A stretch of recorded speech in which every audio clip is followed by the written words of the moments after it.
Yep.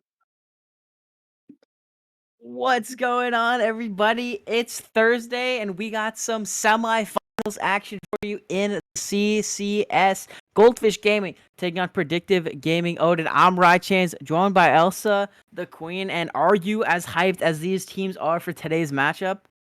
I am. I'm maybe even more hyped than they are. I'm a huge fan of both of these teams, and I neither of us got to cast them the first time around, so I'm really excited to be here. This is a classic CCS matchup. Yes, absolutely. Two heavy hitters going at it. And I know there's been a lot of talk before this game between these two teams, a lot of banter. So these teams are hyped up. They're ready. They've been talking smack for the entire week. So this is going to be an exciting series here. Bans coming through now for both of these squads is Predictive, taking away the Mundo and the Ziggs. Goldfish taking away the Yasuo and the Tryndamere. Both of these have some solid picks here. Dirt, a proficient Ziggs player in the bottom lane, and then obviously Oh Huffsun yeah. in the top lane on that Tryndamere. Yeah, for sure. And with Mundo, Ziggs, and Thresh, these are kind of the three classic bands you throw at Goldfish Gaming because these are champions that they will just pick if they are up every single time in the first rotation. On the other side, though, Trundle, I do actually expect this band likely to go through, mostly because of the fact that Peanut just plays pretty much exclusively from what we've seen so far, tanks. So he doesn't like to go against that Trundle, which Huffzone also loves to play. And then, like you said, too, for the top lane, that Tryndamere Yasuo, a whole grain special. But Ashe being hovered here as the first pick. Last week we saw PGO rolling over Sensei Squad, and Odd Mitch's Ashe was definitely a huge part of that. Ashe is that utility carry, but he was making it look like a lot more than that last week. But they are going to pivot here. Oh. Yeah, the pivot to RA pick for Holgrain, man, and we Yeah. talked about this last week. Is that this Hmm. champ is something that it's as good as the player playing it, and I know we saw a lot of good stuff last week from the RE, in all of Yep. the games, but we will have to see what Holgrain man is able to actually do, in this game, and it'll be definitely good to watch. Yeah, I think that it is going to be a lot more difficult than it was last week just because of the quality of players and especially the quality of overall as a team moving together, having those awards down makes it a lot harder for everybody to find those picks as it was last week against Sensei Squad. But I also would note that Goldfish is always going to be saving their last pick for mid lane for Okami. So I think that I really like just picking your mid laner in that you're never going to get the counter pick. So you're just going to have to pick it anyway. So you might as well just get something that is priority, something you feel good on. Then they are going to be able to get back to this Ashe and also a Zillion as well. So this is a really, I expect, especially with the RA locked in, we know that both of these are going to go to the bot lane, and this is just a really obnoxious duo to go against, especially with the amount of slow power that they have.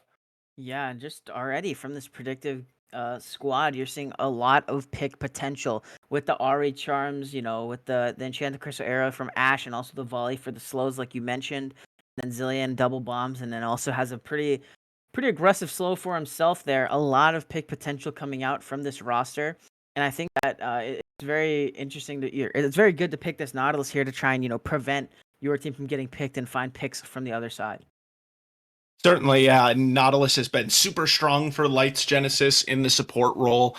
Thresh and Nautilus have been the two maiden picks for him. I know he's played Alistar as well, but playing that pick style and what we've really seen out of him when he is allowed to is just roaming around the map with the jungler, with Mossy, to be able to pick up some kills in the jungle. And Dirt is such a big enabler of that too. So nice to get that Nautilus. He's always going to get something that he feels comfortable on, but one of those top two champions is definitely nice. And now for Goldfish Gaming, we do see some bans coming through. I did want to talk about this Veigar though, because Veigar is not a champion that we've seen Okami play yet. I have no doubt that he is able to play it for sure, because he plays just about every single champion that there is. But it's something that we've seen mostly go down to the bot lane for Dirt. So with the bot lane being locked in here from Predictive Gaming, Odin, it will allow Goldfish Gaming to have a pretty accurate assessment if they feel comfortable with that. It is a flex, but I expect it to go down into the bot lane. Yeah, it's interesting you mentioned that because just from my knowledge, playing mid this year, Veigar is the number one Ari counter in the mid lane. So with that being said, I kind of envision this to go mid, kind of in opposition, but also, it is Dirt, and this guy plays a lot of champions that aren't traditional AD Yeah. carries. And I think it's even fine to play it in the bottom lane, with the Nautilus Veigar, a lot of CC options there, a lot of damage that can come through. So I'm feeling Yeah. mid, you're feeling bot. We'll see what happens. His last pick comes through, or the last pick is going to be saved again for this flex. Not going to show any cards yet, as Gragas locked in to the top lane for Peanut. Yeah, and Gragas locked into the top lane for Peanut. This has been a big pick for him. I think, Gragas certainly doesn't have a lot of hard winning matchups, but also is a champion that's really good at playing it safe. Mordekaiser is one of the very best picks into it in particular, really excels in that 1v1, but I do start to get a little bit concerned with that just because I wonder. Typically, the style that Peanut plays and the reason why he plays champions like the Gragas is because he's not playing for the lane. He's playing to join up with the rest of the team later and make things happen with the casks. So if he can survive well enough against Zone, that will become a concern. But Kai'Sa being hovered here, again, could be a flex, but actually, again, would expect this to go more so to the mid lane because this is an Okami special. He's been playing this before. It was cool. So they're going to discuss it for a moment, though. Could be a troll hover, but nope, it is going to get locked in. So we'll have to confirm in the client draft, but I do expect that Kai'Sa to end up going into the mid lane. So at the end of the day, very interesting drafts for me. Honestly, seeing a lot of the same things for both of these teams that we have seen in the past. One thing that's a difference is that the Wukong for Goldfish Gaming, Wukong recently buffed. We talked about that last week. PGO prioritized it highly. So this time Goldfish Gaming taking it away, definitely a bit of a denial pick by them, and excited to see what Mossy can do on it because we haven't seen him play that one thus far. Yeah, definitely should be pretty interesting. They were swapping around in lobby, and I was trying to figure out if that was just a mistake by someone or if they're actually like role swapping or something before the actual match started. But yeah, it's very interesting to me that they opt to go for the Veigar and the Kai'Sa, still giving a double flex opportunity there. And it kind of seems like they don't need to.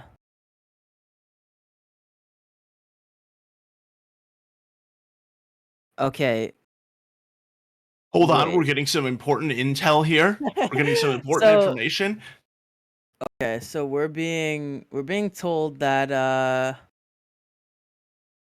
that Goldfish is gonna start their 10-minute pause timer now on like their in-game pause timer. So in game, you're allowed 10 minutes to pause, and after that, the game has to the game has to resume. So Goldfish is actually gonna use their 10-minute pause timer now, or at least start it now. Um, it seems like they're stalling for dirt.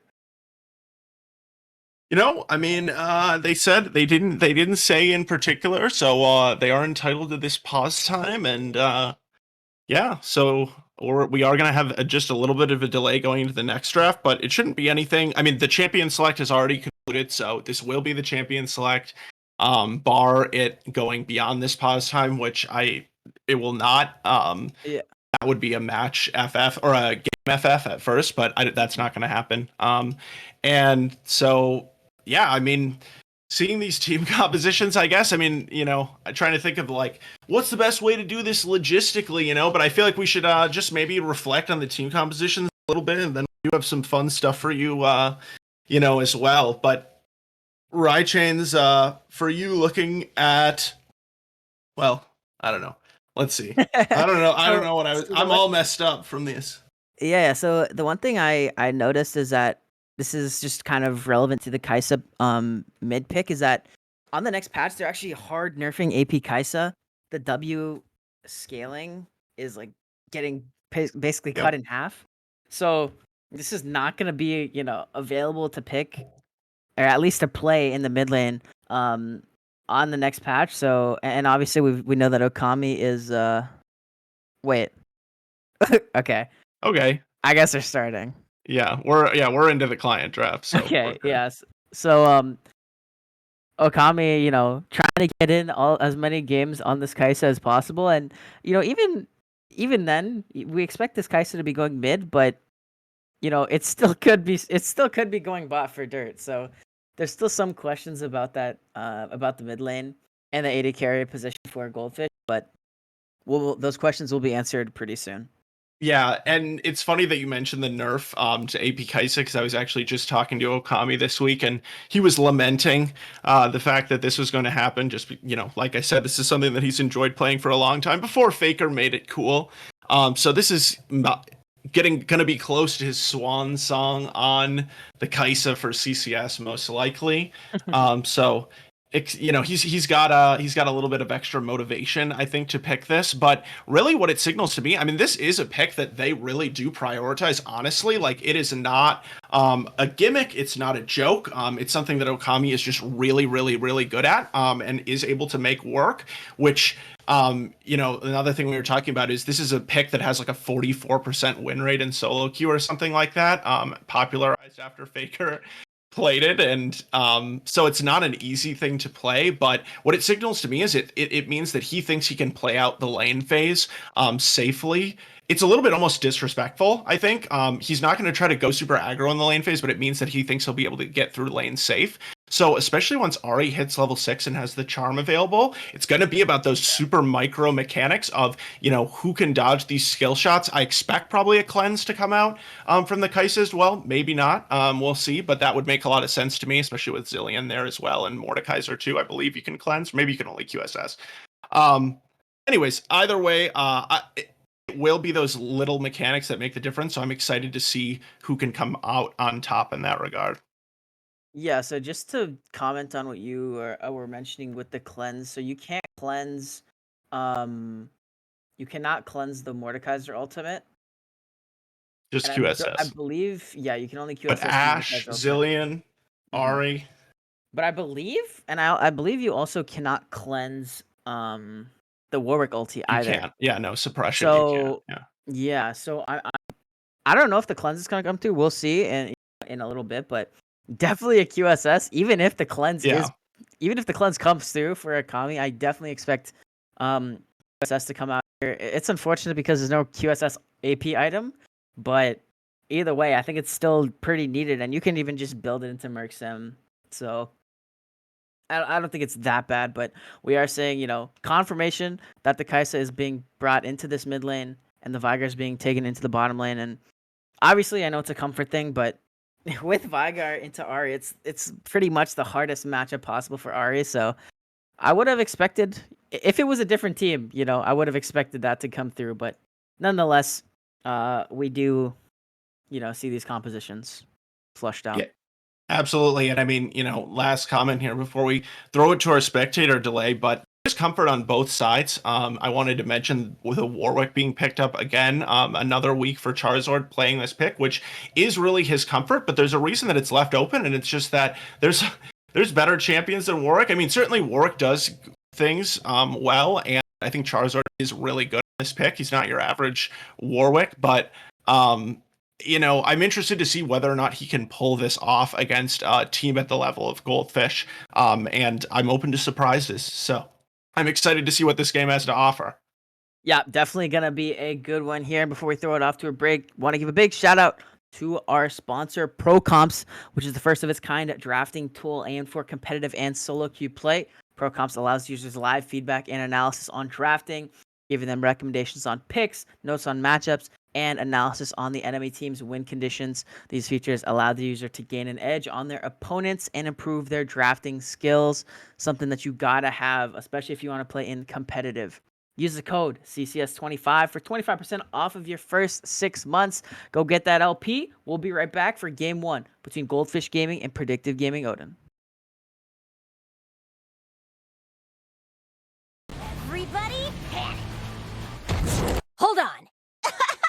I'm about to say something really cool. 3, 41, 9, and lift off! No one dies screaming without me. I feel like I forgot to shoot something. You're starting to bore me. She's such a loser, always ready to cry. Ah, come on. What's the worst that could happen?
Stjärnor helt vindringsbart dit.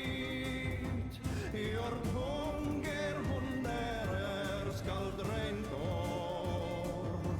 Regn om ström når ej var sist.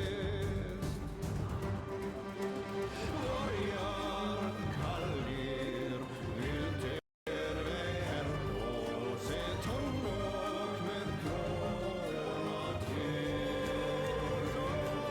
Var vargar vävt vägs för kolonna ris och tillsamman wir står.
And we are on to the Rift for game number 1 of the CCS Thursday semifinals as PGO takes on Goldfish Gaming on the red side for game 1. Goldfish Gaming. Peanut in the top lane on the Gragas, Mossy on Wukong in the jungle, Okami on the patented Kaisa in the mid lane, and Dirt and Lights Genesis rounding out the bottom lane with the Vygar and the Nautilus. And on the blue side, we have Predictive Gaming Odin. In the top lane, you got P. Huffzone on his Mordekaiser, Charizard on the signature, Warwick in the jungle, Hulk Rain Man taking the Ahri into the mid lane, Odd Mitch with the Ashe in the bottom lane, and Surprise rounding it out in the support role with Zillion. So as we are onto the Rift here, I don't know if I've seen summoners be more stationary at level 1 for quite a while. They were just, I thought it was Teemos on both sides for a second. Somehow still they were standing. No I'm gonna one be is honest. moving. There we go. We got some movement now. The players are alive. Okay. Maybe invade They coming are. through. They're moving around. Dirt not moving though. Maybe still getting set up. Maybe still changing the windowed mode. Yeah, and for those of you who don't know, Dirt and Lights Genesis are actually playing in the same room right now. They That's do some- have the in-person synergy going on in the bottom lane, so we'll see if that comes into play here in this game. Yeah, I mean, it definitely can hurt them for sure to be able to have that level of communication. So both junglers looks like they will be pathing the same directions. Nautilus definitely has a lot of setup in the bot lane if Mossy chooses to go that route. Otherwise, we could see some early interaction into this top lane as well. But talking about the way that PGO played when we were able to cast them last week, Right Chains, they really focused hard on the top side as far as prioritizing strong picks for zone and winning matchups, and then also bringing enough jungle support to make sure that he is not, bullied out of the game early on. So I would expect them to go for something similar this week. First of all, given that they did choose this Mordekaiser, which is a fairly I don't want to say selfish, but it's not a team-oriented pick. And also just because it worked so well for them last week as well. Definitely. And one thing I do want to just highlight as we're still in this early game, hold on, Mossy. Oh, not too early. Mid-gank. Wholegrain Man is in trouble. Nice charm there. We'll see if they can burn a flash out from the enemy mid laner, but taking really little flash forward from Okami. And the first blood is going to go over. Wholegrain Man going down. Yeah, and that's just kind of the difference between some of these players for me. Whole Grain Man is really I would say a fairly dominant mid laner in this Thursday conference, but a player like Okami is always going to know his damage exactly right. He knows when he can flash forward. Does have the barrier actually instead of the cleanse, so knows he can even take that extra sort of turret shot if needed. Didn't end up having to. But as Charizard comes down to this bot lane, that is huge for the Kai'Sa to have the kill. I will say the flash being down makes her a target for future ganks. Yeah, and I'm kind of confused there as to what was really going on in Wholegrain Man's head. Hold on. Gang coming in mid. Hook's going to land on surprise with the stun combination in the box. And Mossy gets the kill on surprise, but now Charizard going into the backlines. 1v3, 2v3, I guess, because Odd Mitch is there. Double kill comes soon after Mossy as Odd Mitch has to flash away, but the flashes follow through. One more auto should be enough. And a triple kill for the Monkey King. Mossy getting it all in the bottom lane. Oh, and there was so much trash talk before this matchup, Right Chains, and as we go into the replay here, we can just see how, I'm not even sure if Goldfish knew that Charizard was down here, but it didn't matter because they just bursted out the first kill on surprise so quickly, thanks to that cage from Dirt. That ends up being all 3 kills going over to the Wukong, and there's more action mid lane. Mossy back in this mid lane. No flash on Okami. It's a little bit harder to go forward, but nonetheless, Mossy's dominant in this early game so far. He absolutely is, and just to finish my previous point, we've seen so much trash talk. One of the things that was trashed about was Goldfish's ability to pick this Wukong that was so favored by PGO last week. And as the charm goes through, that is a lot of damage, but we don't have any more questions at this time. That's all I'm going to say. So far, at least. Yeah, definitely. And I mean, so going back to the initial, first blood that came through, I'm surprised that Wholegrain Man didn't flash or anything. I mean, once you get hit with that W, you need to flash. You have to expect that Okami, just knowing the player, is going to be flashing forward. So I'm not really sure what was happening there in the mind of Wholegrain Man, but nonetheless, Okami, will reap the benefits. And for the time being, both supports are just kind of vibing in the mid lane, hovering around, seeing if anything's going to happen. And Dragon has spawned. Yeah, I mean, and I think that I said, was Okami fighting a lot of minions. Wholegrain Man. Ooh, the W into the minion. I think they would have killed, actually, or at least forced the flash, but...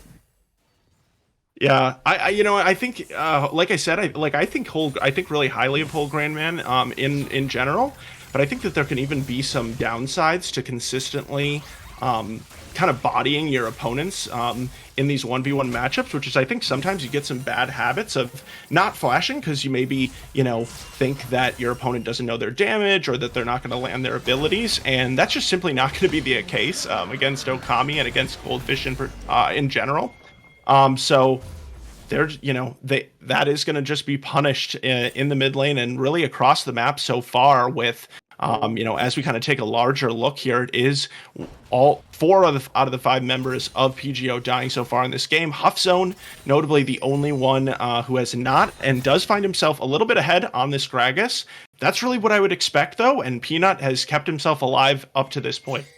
Yeah, I mean, the 3-man roam into the top lane, trying to find Peanut overextending, but he's wise to it and will not fall down. And this leaves Oddmitch pretty vulnerable here for like about a few seconds.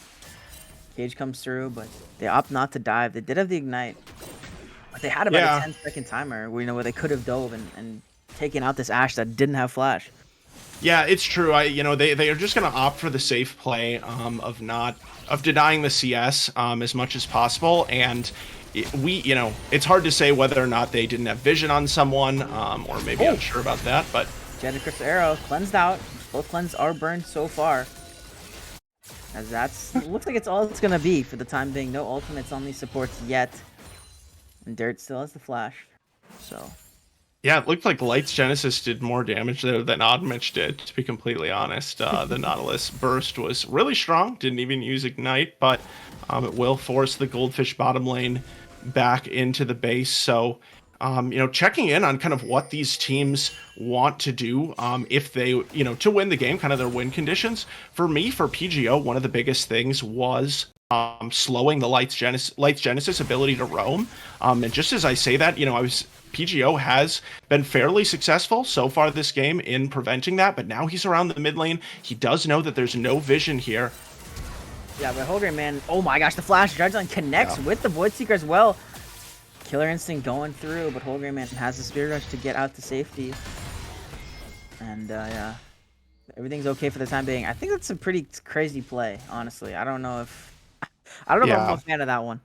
I think just because of the Ahri ult being up, I hesitate to endorse using the flash right away, just because she is going to be able to create space after that first hook unless you've got everyone right there in the moment. So what it does do at the very least is, because Holgrain Man is low, Goldfish is able to take control of the river, and they will claim the Rift Herald. They already had claimed the dragon for themselves earlier as well, so they are just kind of heavily in control of these neutral objectives. Looking at the gold lead overall here, 4 kills have come through, but 2.4k gold lead at 9 minutes for, I would say, other than a couple isolated moments, a pretty quiet early game. It's pretty impressive display of kind of knowing how to play the early game in this meta as a team from Goldfish.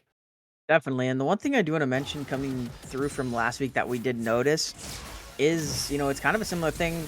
Charm's gonna land, but they're going in onto Holgrain, man. Yeah. 3 members again, and Light's Genesis brings down the anchor, but oh, look at Dirt in the bottom lane. The flash comes through with the double bomb. The Enchanted Crystal Arrow, look at all of the CC. Is the damage enough to trade it back? No, it isn't, as we're back in the mid lane fighting Infinite Duress onto Light's Genesis. The tower is smacking away, and it is gonna be a 1-for-1, but Mossy gonna pick up the 4th kill of the game for himself. And overall, a 2-for-2, but the Herald spawned mid is going to be advantage for Goldfish. Yeah, Herald is going to be the big difference maker here, as this is going to be a lot of plating picked up for Goldfish. Surprise is going to be here soon, so they're not going to be able to take the turret, but sets them up to be able to take that mid lane sometime soon. And I think PGO at least does a nice job of cutting their losses there. And just as I was talking about, containing these Light's Genesis roams, I think probably Holgrain Man is dead either way, but at the very least, they see Light's Genesis. That means for Oddmitch, he can pull the trigger immediately and use that Enchanted Crystal Arrow in the bot lane. And I think that's a good reason to pick Ashe against Goldfish Gaming, is it allows you to properly punish the roams and not let Dirt be allowed to just sit back and continue gaining farm and XP without dying, essentially. So I like that, at least from PGO. That really signals to me that they have the right idea of what they should be doing in this game. But with that being said, they are still behind, and Goldfish Gaming just always seems one step ahead. There's a pretty even trade, but then Goldfish has the Rift Herald, and they're able to drop it mid. So for PGO, maybe a little bit frustrating with that. And I mean, just to revisit the top lane, Huffzone, he's just been stuck up there. Peanut's keeping him in prison, I guess, up in the top lane so far. Yeah, and it does beg the question to me, how did Dirt die there? I mean, You Yeah. know that your support is roaming mid. You know that you don't have control of the wave. You know that you're playing against an Ashe and a Zillion. I don't think there's any reason why you should be dying there, you know, if you're dirt. But, you know, nonetheless, it does allow the bottom lane for PGO to have some sort of life and some sort of gold influx there.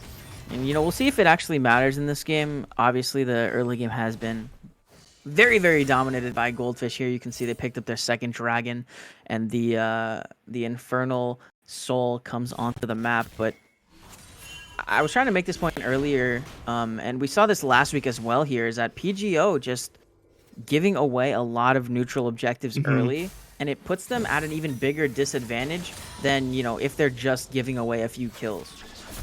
Yeah, and I mean, they really have no excuse, I think, when you pick Warwick, who should just be really strong early in the jungle. Probably, you know, maybe even the strongest jungler at being able to take those early solo dragons. And, you know, Charizard, he did pick up that kill mid lane in response when he was getting dove, but outside of that, hasn't really managed to have a huge impact on this one so far with 2 deaths. So you almost wonder why he wasn't committed to that a little bit more, as you know, Peanut just showing us again why he feels really comfortable playing these weak side picks and being this weak side top laner. It's been so quiet up there, but that's exactly what he wants. But PGO, he'd be looking for something in the bot lane, means that mid lane Cryo will be ceded to Goldfish, and we'll see if there's going to be a fight off of that at all. Yeah, really good ward over the Dragon Pit. Whole Grain Man looking for something with the Spirit Rush. Flash Charm connects, as well as Infant Dress, but a beautiful Cyclone comes through to cancel the Warwick ultimate. 1 down already as the Enchanted Crystal arrows flashed away, but Charizard is the next under threat in the bottom lane. Odd Mitch is alone, and that's going to be a dead Ashe coming through as the teleport comes through to try and protect in the mid lane. Charizard in the middle of 3 will go down as well, and it is a 3-for-0 for Goldfish Gaming, and they are starting to run away with it. Yeah, and I just think Goldfish Gaming plays these team compositions that are just so easy to play, and I don't mean that as a insult to them at all. As we see this replay of Oddmitch just getting dove, you know, they just know their win conditions extremely well, and they know how they can win team fights. I mean, even there, I talked about how the difference was going to be these micro mechanics in the mid lane, but even when Whole Grain Man did hit that charm, Okami still able to keep himself alive, did have the flash available. So Goldfish just really doing things kind of by the book, you know. It looks flashy for Mossy to be canceling the Warwick ult, but that is just how it should be done. So it is kind of satisfying to see teams playing out these team compositions the way that they're meant to be played. Whereas for PGO, I mean, I don't really know how they do play this out in a stronger way other than just playing these fights better, because Huffzone, you know, his teleport is definitely late into the bot lane, but even if he gets there, he's just not the sort of champion that is built to be TPing in to help the team. I mean, yeah, we like, it's the same exact situation as what happened on the other side with Dirt, right? Oddmitch alone in the bottom lane. Exactly. You see your support running. Lights Genesis is going to get absolutely destroyed here, I think. Just getting collapsed on by 4 members. And yeah. So, nonetheless, kill given back over by Lights Genesis. But what I was saying is that Oddmitch is alone. Your support has left the building. Your jungler is mid. You know that everyone is fighting mid. And maybe thought, okay, well, maybe Lights Genesis is roaming as well. But either way, I mean, it is way too dangerous to be sitting under the tower like that. You have to just cede the plates. You have to give up the tower, and you know, and to save your life, because otherwise you're just gonna keep getting dove on repeat like that. Yeah, and Odd you get a fighter on the Rift Herald. Rift Herald coming through. Peanut is in. The cask brings Oddmitch back into the play, but the Chrono Break will buy some time. 2-man knockouts coming through as Warwick is into the back lines. Oddmitch is down. Charizard is down, and they are all falling. Whole Grain Man is the next target, and Puffstone in the death realm, but only for a short amount of time. Has to flash away, and on the other side, a double kill for Okami. Puffstone, you know what it last is. member alive. W? Oh no! Depth charge for good measure with the CC, and an ace for Goldfish Gaming right before 16 minutes. And it's a 5 for 0 for Goldfish Gaming. Not just any ace, but it is clean. No one going down on the side of the fish, and they are just showing exactly why they are the best team in Thursday right now and why they deserve to win this matchup. So really exciting to see this level of play out of them. And, you know, Zone and Mossy have been going at it in the Discord all week long, and so seeing Zone ulting him at the end there is pretty funny for me. But it is, you know, one of the two teams just really, again, it's not even like I don't even feel like they're playing really flashy. I just feel like their win conditions are extremely clear. They have so much CC and pick potential with this lineup that they have selected. And it's really fun to watch them play these compositions. So with that being said, it is almost a 10k gold lead here at this point. Third dragon is spawned, and for sure Goldfish is going to want to at least contest for this one. But Charizard looking for a pick before. But Genesis could be in trouble here. Gonna get feared back. Double bomb connects. The sun comes through as a teleport. Now from Peanut into the bottom lane. Chrono Break is gonna get popped now. And Charizard is a sitting duck in this situation. Gonna go down with the Cyclone first proc. Oddmich in the backline. The Killer Instinct from Okami is gonna find the final to the bottom lane for PGO falls. And it is a 3-for-1 in favor of Goldfish. The Herald spawned up into this bottom lane. This tier 1 is gonna fall. The Dragon is gonna fall. And this is gonna be Goldfish on Soul Point. Goldfish on Soul Point, also going to push into this bottom lane with the Rift Herald. Whole Grain Man is going to go in that direction, but I would expect that they're going to pick up another turret. Huff Zone on the other side of the map going to trade one, but it's not going to mean very much at this point. Goldfish also is running up to the top lane to answer it. So we'll see if he even gets to take this one down. Doesn't look like he will. Rooted under the tower, just gonna fall. I mean, there's nothing you can, Yeah, Dirk goes on a killing spree there and, you know, tried to get the tower, but the bottom lane for Goldfish was there quick enough and instead just donates a kill over.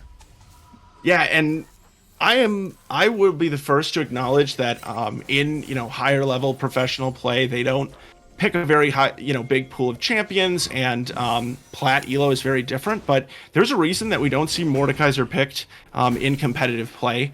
At a higher level of the game. And it's just that, yes, it wins the 1v1 really hard. Like we can see Huff Zone, he's up 30 CS. But at the end of the day, a good Gragas player is going to do exactly what Peanut did. Just sit back, refuse to engage in the lane, and just, you know, take what he can. I mean, he's down one level, but that is just wholly irrelevant at this point in the game. So, picking Zillion Ash bottom lane really signals to me that you want to enable the top side, and PGO just wasn't able to play that win condition whatsoever in this game. Yeah, Peanut playing weak side very well, not falling prey to any plays from PGO, and, you know, just kind of relaxing, right? It's what I wanted to see from these AD carries in, you know, multiple situations on both sides. Just giving up the wave, being like, okay, listen, I know it's not my time to play this game right now, and I'm gonna let you do what you need, but on the other side of the map, you know, we're gonna be winning. So yeah, and I you know, as we have the Baron about to spawn here pretty soon, they are gonna clear out vision here on the side of Goldfish. Looks like they did miss that ward though, that is on the other side of the wall, because it did get spotted by the sweeper, but they didn't take it out, so they are going to be seen coming across here. Looks like Huffzone will get the back off, but Charizard in trouble. Cyclone, but a nice fear. We'll have to use the ultimate to get away from that, but Peanut's still in this bottom lane, pushing away. 2 minutes and 50 seconds on the Infernal Soul for Goldfish Gaming. All 4 members in the top lane besides Peanut right now. They could threaten to just do this Baron, right, as Huffzone showing in the bottom lane, but instead maybe collapsing onto Whole Grain Man. Peanut gonna meet him in this bottom side river as a lot of CC comes through, but Peanut is running him down, has the Chemtech activated. I don't think they're gonna continue though, as the rest of the members are turning back towards Baron. Peanut is just messing around right now, running after, making sure that, you know, he pulls some sort of attention into this bottom side, and this should just be a free Baron for Goldfish. Yeah, just Peanut playing with their minds, running them around the map, and has been sentenced into the Death Realm. Well, he's the cask, and I don't think he's gonna die, but The Baron will go down to Goldfish Gaming. Oh, okay, maybe now he's going to die as 3 members into this bottom lane. Holgrimman using the Spirit Rush to try and find it, but a nice dodge out of the Charm. Surprise. Taken pretty low, about half HP, but Peanut is living for a long time, but not long enough, as Huffzone will find the kill there, and that's going to be the first kill for this Mordekaiser in the game. But what is the cost? Yeah, I mean, we pretty much know it's the Baron, but also the after effects of the Baron are yet to be seen. And one of the things that stings, I think, for PGO there is Peanut is one of the 2 members of Goldfish that was not holding a bounty. So no extra gold going over there or anything like that. Certainly a kill on Okami or Moss would be a lot more impactful. But with this Baron now, they are going to try to siege hard, and they are so good at forcing fights between this Nautilus and Wukong. So I expect them to do that now. Huffzone has grouped up with the team, though. Death Realm is going to be on cooldown, Teleport. but they're wanting to have all 5. But yeah, teleport coming through from Peanut. Ooh, Box not going to find the mark, but the hook will! And Lights Genesis finds the pick again. Something that we say so frequently when we see Goldfish on the stream. Lights Genesis with a massive hook. And Okami's going in. Killer Instinct will force out the Chrono Break from Surprise, and the tier 2 tower in the mid lane will fall. Yeah, I think that's a good trade. Yeah, definitely. Huffzone doesn't have the Death Realm yet, but they have a wave in this bottom lane, so the Inhibitor tower is under threat. It will go down. Inhibitor will fall as well, likely, and they could just look to end here. Huffzone caught in the box. But nothing for the time being as Mossy going in. 3-man Cyclone. He is spinning into the back lines. Exhaust comes down. Hook's not going to find the mark, but Huffzone takes Mossy into the Death Realm. Stopwatch to buy some time, as it is out of the Death Realm, and Huffzone gets absolutely deleted by the rest of the team. Hook's going to land on to Oddmitch, the flash forward, but into the backline goes Charizard, trying to find 1 kill back, but will not find anything into the... Just so much effort from PGO to try and find anything, but there's nothing to find. A 5-for-0 ace, and Goldfish is going to take game 1. Goldfish is going to end up taking game 1. They're going to stall it for a little bit here, but they're going to end it in style. Mossy continuing to stay alive despite all odds, I guess I'll say there, with so many cooldowns expended. And something Huffzone's been saying all week long is that this game, or this series, will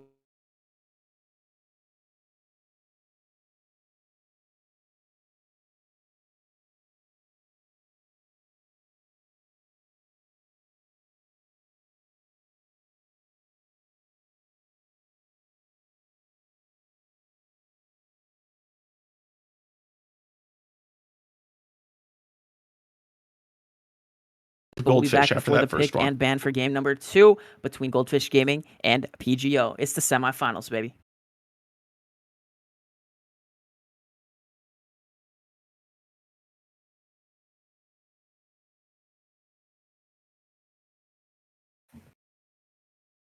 All right, hold on. We're having a little bit of technical difficulties. Everybody,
And we are back for game number 2, the pick band coming through.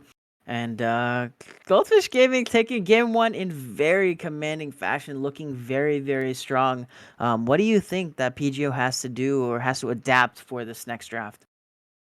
I would just like to see them pick something for Huff Zone that has maybe a little bit more ability to play flexibly between not only being kind of a split push type of champion, but also something that can play with the team. Maybe something that can play to create picks, these kind of things. And I was literally just going to say Camille as an example of this because this is such a big champion for him. But it is being hovered for a third targeted ban at Huff Zone. Trundle, it is a flex, but it's really a ban towards him.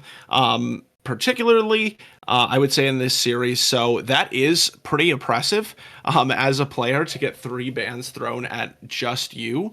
And I was gonna say for Predictive Gaming Odin, I'm curious to see if they switch anything up with the bans here, and it will be the Vigar being taken away in place of the Ziggs. So that's kind of interesting for me because it's kind of like I don't really see the use. I mean, if you don't want to ban Ziggs, that's fine. But like they're not like, are they going to take it away right here? Because even if they do, there's plenty more left for Dirt, so they are going to take it away. But this is not the most sound kind of thinking, I guess, in terms of the draft, like strategically. I mean, I don't know what you're thinking, right? Your face says it all, but I'm so surprised that they didn't ban Wukong. Like, who cares about the yeah, Vigar? Vigar didn't do anything in game 1. It was literally Mossy running around and getting like 7 kills at 5 minutes right. was the issue in that game. I don't know why you would ban Vigar and then take Yep. Ziggs and leave Wukong for first pick, but Yeah. I mean, Goldfish already seems to be getting what they want here. They have Wukong and Nautilus already. And the Ziggs and the Galio, I mean, that's such a strange combo for me. Yeah. I assume it's gonna be Galio mid, but like I Yeah. mean, Okami can I pick just any 80 champion and run over this Galio, so I'm confused a little bit. Yeah, I think that maybe they're thinking about picking Jarvan here, because Wukong being picked up first, they're going to assume that that's not a peanut pick. And Galio Jarvan is a very favored combination. One thing, and they could ban it out for sure. I would be very wary if I was Predictive Gaming Odin of Goldfish picking Poppy here for the top lane because I know that's a really strong counter into Jarvan right now. Have heard that talked about a lot this week from CCS junglers. So that one may be banned out. Instead, it's going to be the Kaisa, and it's always kind of this thing, right? Of like throwing bans at Okami. Like, does he look super good on Kaisa? But yes, but does Kaisa offer something uniquely difficult to play against? I'm not really sure that that's the case, especially given that he can play other champions really well also. But we don't need to spend the entire time, I guess, picking apart PGO's draft. Like they do have a lot of AoE sort of damage drafted right now between the Jarvan, Galio, and Ziggs sort of wombo combo coming through. But I always do like the caveat to go, to go back to the negatives, I guess. The caveat of that for that is, if you don't land those abilities in sort of that wombo fashion, it can be hard to get all of your damage off. But something that we haven't talked about yet is this Sivir pick, which has been popping up here and there a little bit more, and it is an interesting one. I don't think it's something that we've seen from Dirt so far. So showing a little bit of a new look here, even though there are a lot of options for him still in terms of things that he's picked in the past. Yeah, and I mean, I think Sivir just goes directly with the idea that Goldfish wants to build with this comp. I mean, if you look at it already, you have Wukong Nautilus, and when you think of these two champions, you think engage, right? You want to run at the enemy team. Sivir's ulti is going to make that very easy to run at the enemy team, so I think it makes a lot of sense here. You have, Spell Shield to block out some of that Ziggs harass, and LeBlanc is going to be picked up for Wholegrain Man, and so that's going to mean that Galio is going into the bottom lane. And I was going to mention this earlier, um that the reason that, or just seeing the PGO Kaisa ban leads me to believe that Galio wouldn't have been mid, because it doesn't make sense to ban AP champions into Galio because Galio has built-in magic resist. So just another thing I didn't get to say, but I was meaning to say here, and Peanut gonna pick up the Gragas once again in this game, and then maybe a Ari coming through here for Okami. We'll see what this lock-in is, but obviously top lane for Predictive is being saved for the last pick for counter. but I mean, it's hard to counterpick a Gragas. Yeah, and yeah, it is difficult. Again, I think that's another reason why I would like to see Zone pick something, as the set's just going to be insta-locked. I'd like to see something that has a little bit more ability to join with the team, have that impact. I think Set does do that. Is good in this 1v1, and can play very aggressive in those scenarios, but definitely also with the teleport flanks and things of that nature between the face breaker as well as, the showstopper, and the displacement ability of Set, can have that impact. So I like this pick a little bit more for Huff Zone. Seems like they felt very confident in this particular matchup based on how quickly they locked it in. So I would like to see him be doing a little bit more in this game, and I think it'll just be another test here for Peanut to see if he can continue standing up. Although at this point, it's honestly a test for Zone, because Peanut has just been dominant not only in their last series but in that first game as well. But I mean, again, pretty standard things happening here in terms of the draft. I will say, I feel like PGO have a few more options in terms of getting picks and creating some of those advantages going into team fights. So I like this draft a little bit more from them than the last one. Yeah, definitely some more options coming out. They opted away from this kind of like heavy pick composition with a lot of like single target CCs, and instead are going for more team fight centric composition, right? With the Ziggs, AoE, you have LeBlanc as well to assassinate into the back line, and then Set and Jarvan and Gallia to front line. So I definitely like this comp better, but I think you gave Goldfish too much of what they wanted.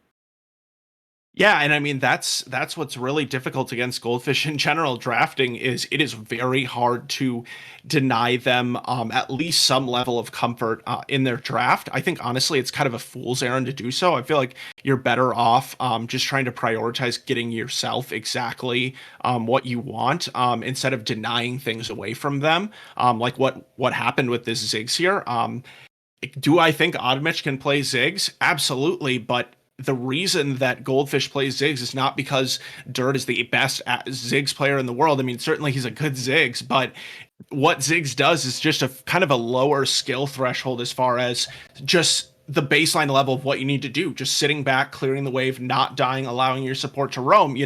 These are not micro mechanical aspects of the game. This is just kind of more of a philosophy. So I think because of Goldfish playing in that way, Sivir instead, certainly a very different champion in many ways, but also has the ability to sit back, keep herself safe with the spell shield, and just kind of try to farm out long range with the boomerang blade against the Ziggs. So, as a Ziggs player, you know how to play against Ziggs, and I would echo, yeah, your point there, for sure. So, I mean, yeah, going into this game too, I think that we just really need to see some rejuvenation out of PGO. One last thing that I wanted to mention is LeBlanc Jarvan is a much stronger early 2v2 than Ari and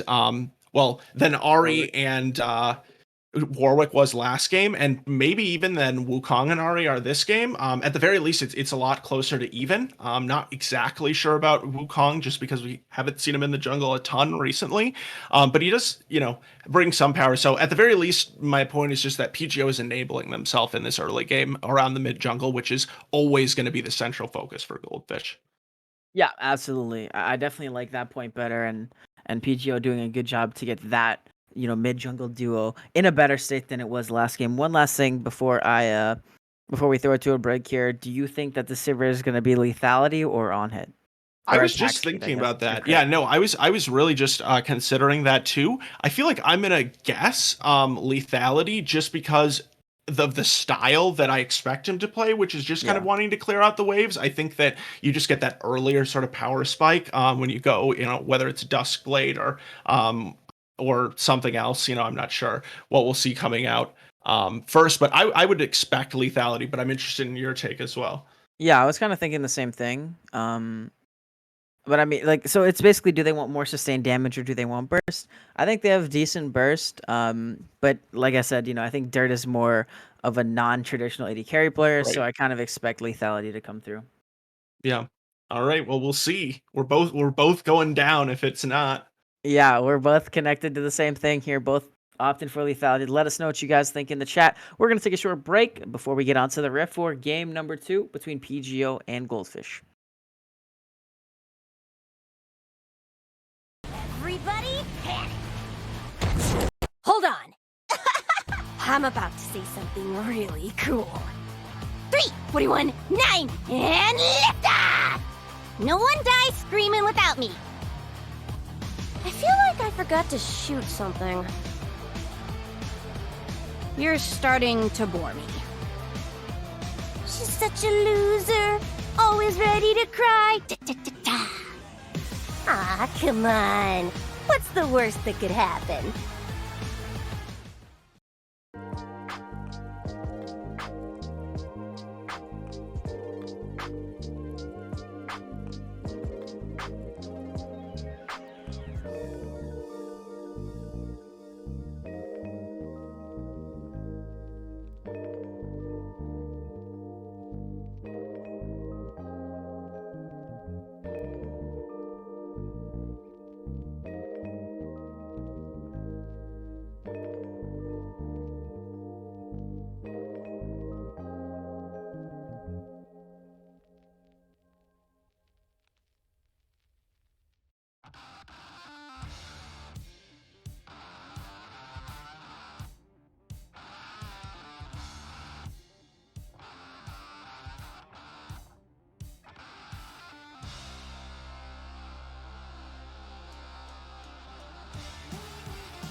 And we are back onto the riff for game number 2 between Goldfish Gaming and Predictive Gaming. Odin on the red side. This game, PGO.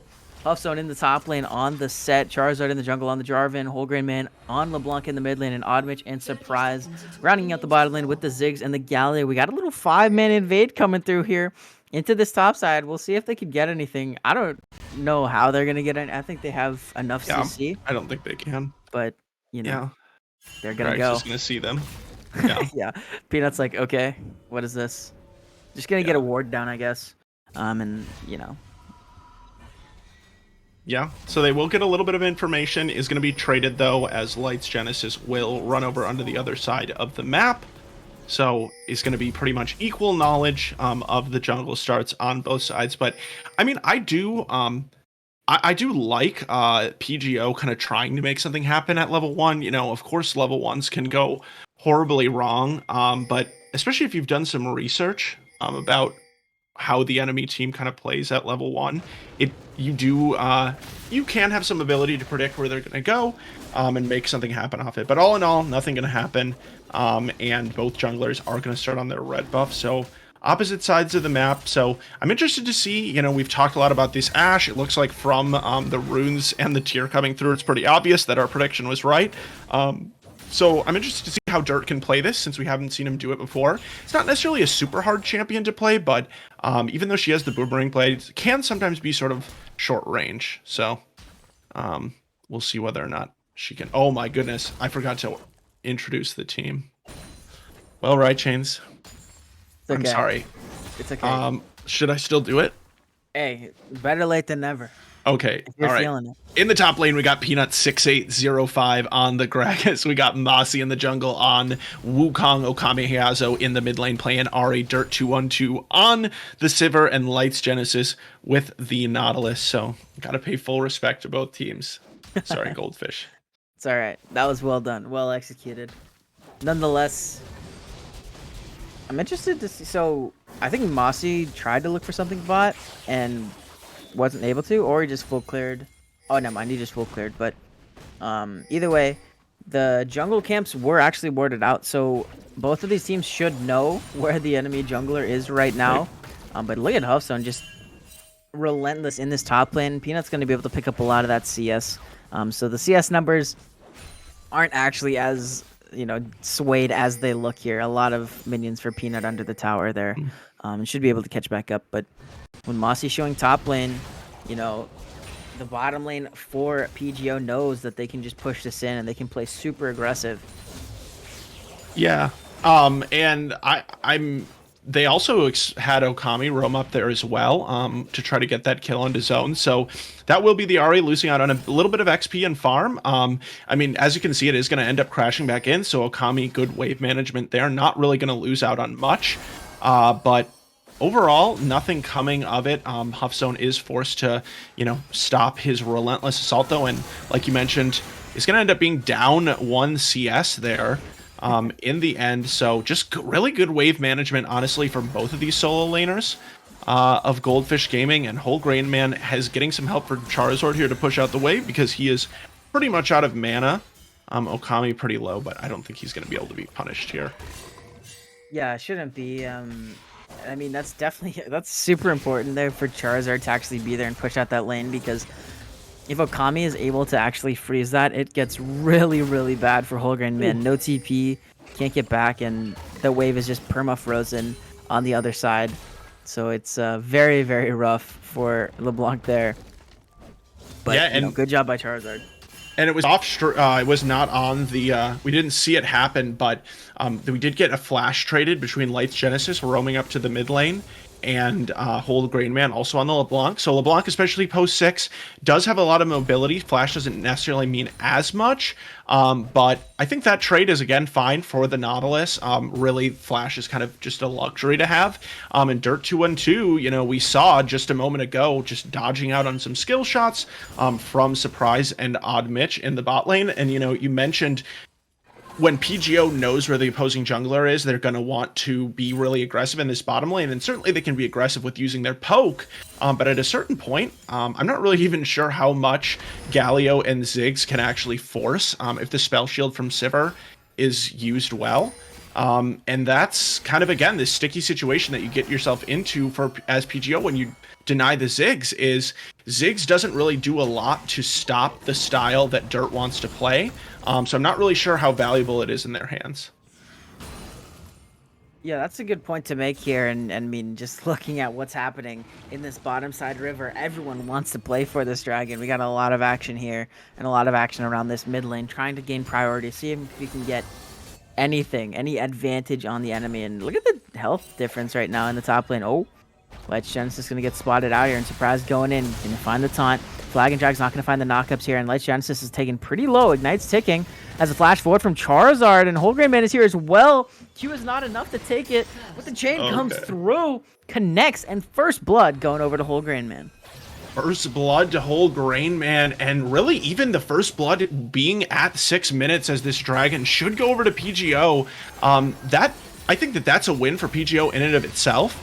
That they didn't need to, that it took so long for first blood to come out, because so often we see these mid lane ganks, we see these early game outplays around, especially Mossy and Okami. Is Peanut gonna get taken low?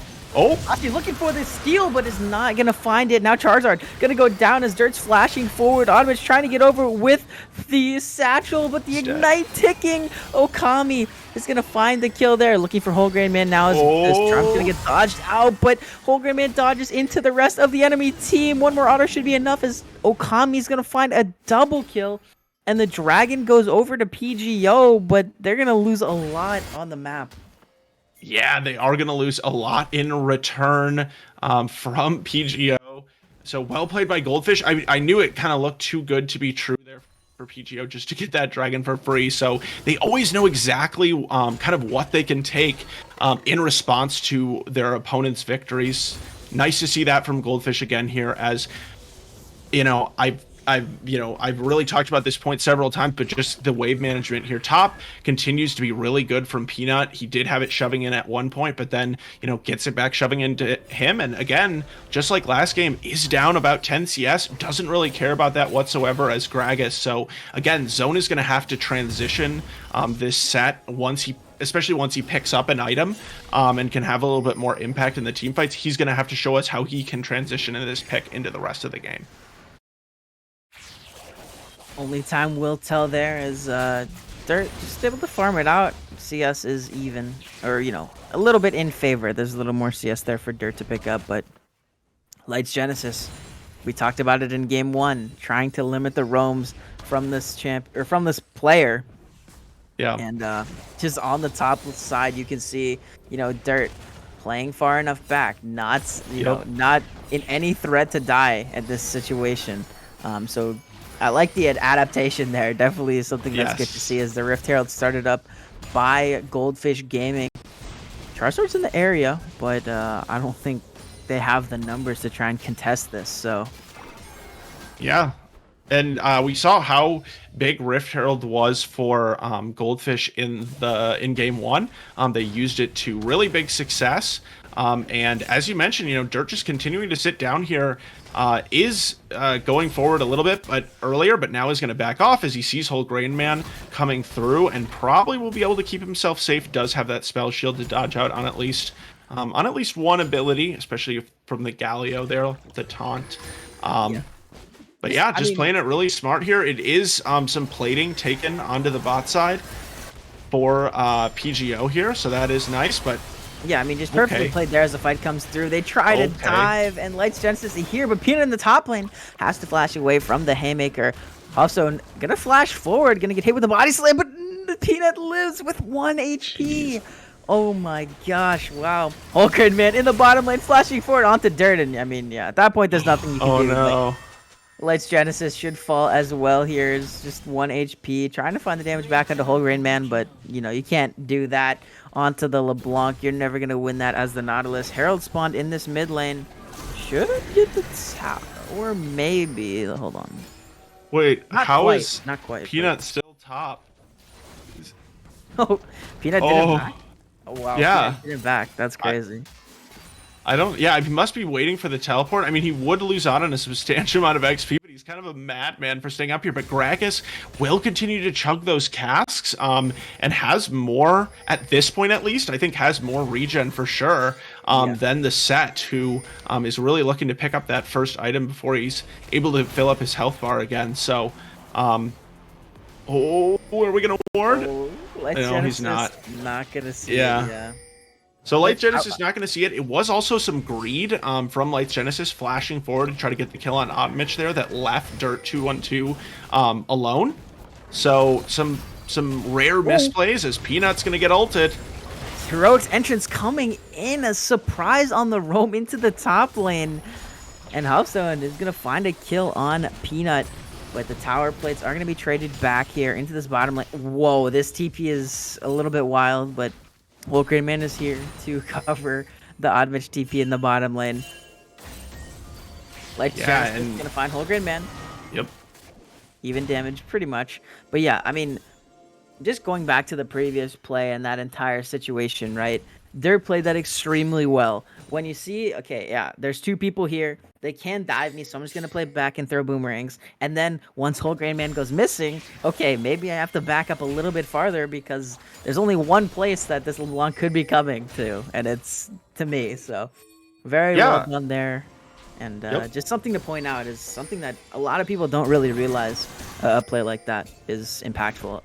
No, for sure. Yeah, I mean, I just think it's hard. It's really a lot having the discipline to play the game like that and just keep your eye constantly on that minimap, have that communication it's easier said than done. So second dragon is going to get just claimed here, it looks like, from Goldfish. So first for them, second dragon overall. So that one will be evened up as well. Not worrying too much about some stacking from PGO. The mid lane turret also low, so with 3 members here, they could possibly look to gain priority on that one, but it looks like Peanut's gonna opt to run up to the top lane instead. Yeah, I mean, it was 5v5 down in that river, which is, you know, usually that begs for a fight to break out, but these teams not opting to go for this fight here, and, you know, these mid laners are looking very, very strong. The one thing I'm gonna say is that I definitely favor PGO in this situation.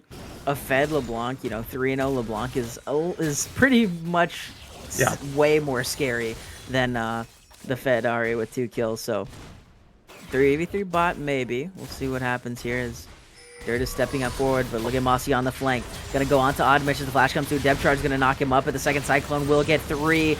Cataclysm into the back lines. A surprise is not gonna be able to get onto Dirt because Dirt was in the Cataclysm, and now Whole Grain Man and Okami going at it, and Okami is just better. Gonna find the solo kill there as Huffzone is here, but I don't think there's anything he can do. The Charm's gonna land. Let's see if he has the damage. Haymaker's still available, so a big shield can come through. But just Okami. Yeah, and just the the amount of power that you honestly can feel when he plays the game in that moment, where Zone is running into the lane, is kind of insane. Like, you look at his health bar in comparison to a Set who has ultimate up, full health bar, and Okami just holding those charges of the Spirit Rush means that Zone knows that the initial Facebreaker isn't going to make a difference. And I mean, it's really fun to see the development that he has had and the impact that he's had on this Goldfish team. You know, I was talking earlier about how he does 34% of the damage on this team, which is pretty nuts numbers generally speaking. And it's been really impressive to watch his play so far this split. But it is going to be finally a turret taken down on the Rift. You know, traded over to, not traded, just given over to PGO. So at the very least, we do have to give them that they played the Ziggs out the way that it's supposed to be, picking up that first turret. Yeah, and I mean, just looking at this replay, Mossy so huge in the backside, getting knockups on everyone. Just so massive, but now Okami is under threat here, looking for the chain. Charizard, he's gonna flash away, but the charm under the tower isn't enough damage to take him down. No, as Huffzone diving into the backlines under the tower. The tower is firing away, and Huffzone will go down, but look at Dirt on the flank, gonna find Whole Grain Man. Heroic entrance coming in, but it doesn't matter because Charizard is still gonna go down, and it's a 3-for-1 in favor of Goldfish, and they're gonna get this mid lane tower as well, and they're pinging the Herald.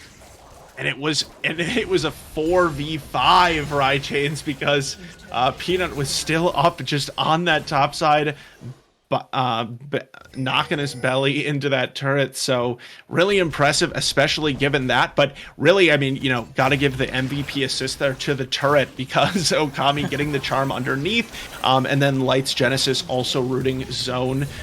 It did a ton of damage. I mean, it did as much damage as Peanut probably would have done on Tank Gragas. Ooh, on Mitch, gonna just get CC locked in and go down. Okami is dominating on this Ahri, and I mean, Okami says, hey, you guys can play Ahri, you know, in game 1, I'll play it even better in game 2.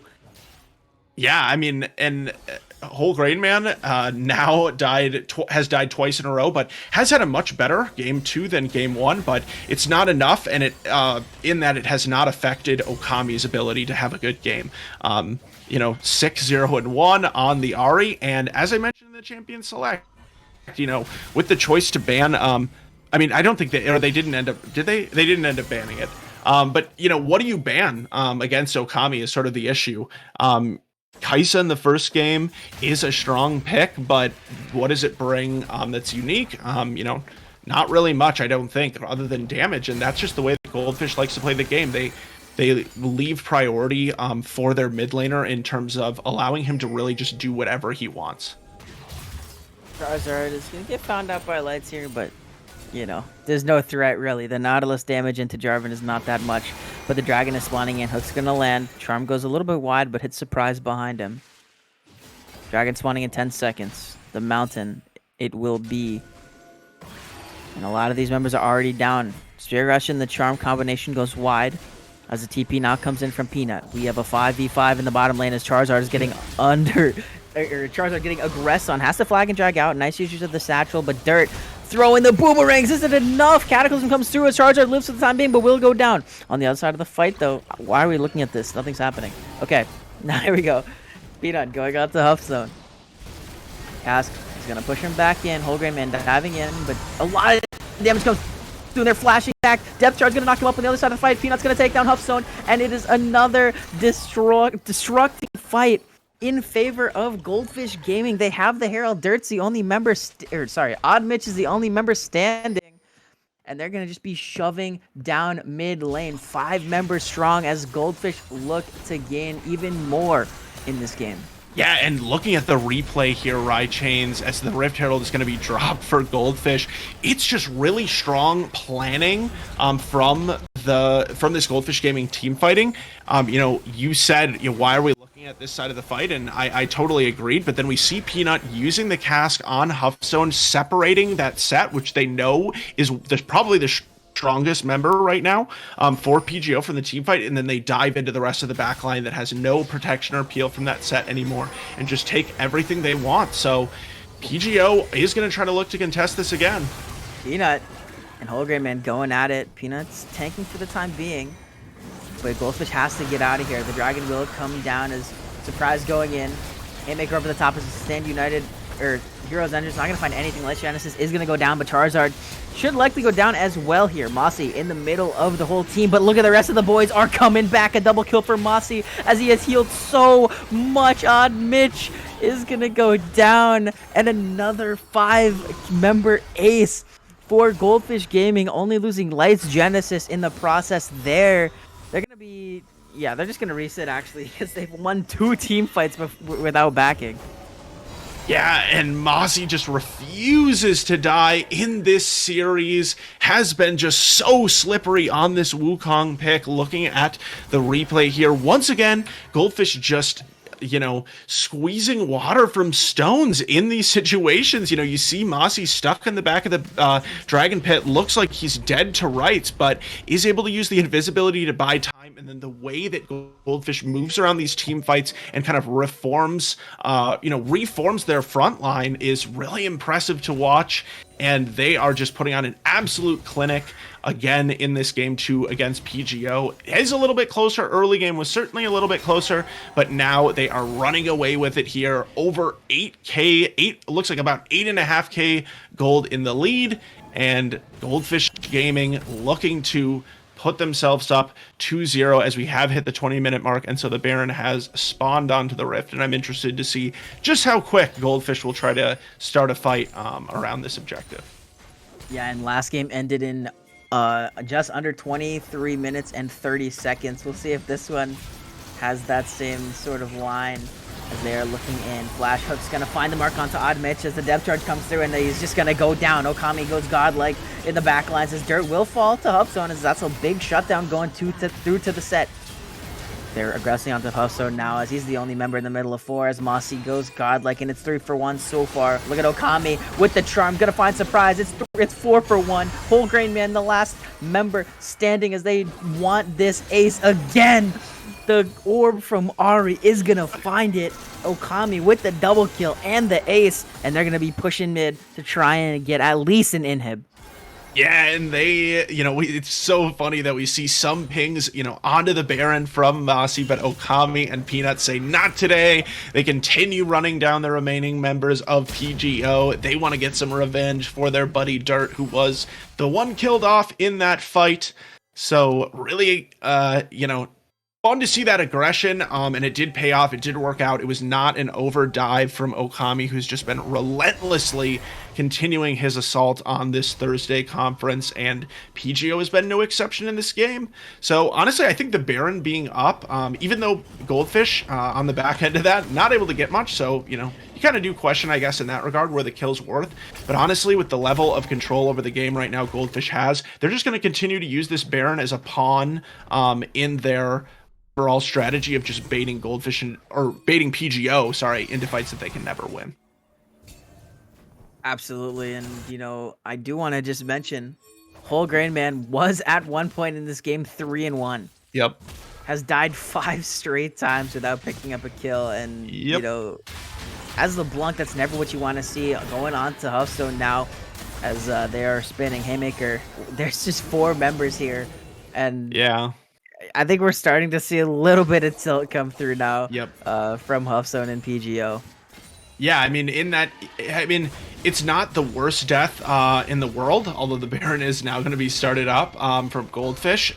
No, they but, want more kills. Oh, yeah. Into the mid lane we go. Here's Odin using the satchel away. Heroic Entrance is going to find the knock-up onto 3 as Surprise should just die now. Just going to get one-shotted here as the Mega Inferno Bomb. Not going to do much as Odmich running to the hills. Yeah, Lights Genesis wants him. Oh, there we go. Depth charge is going to connect, and Okami is on the big flank. But Lights Genesis just wants to do it on his own. He wants a solo kill. Okami's going to come in and KS that, though. Yep. Unlucky here.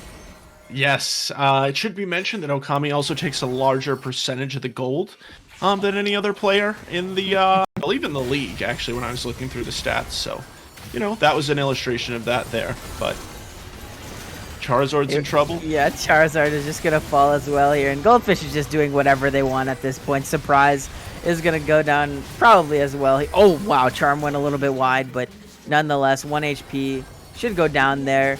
As Okami is legendary. 13-0-11 on this Ahri.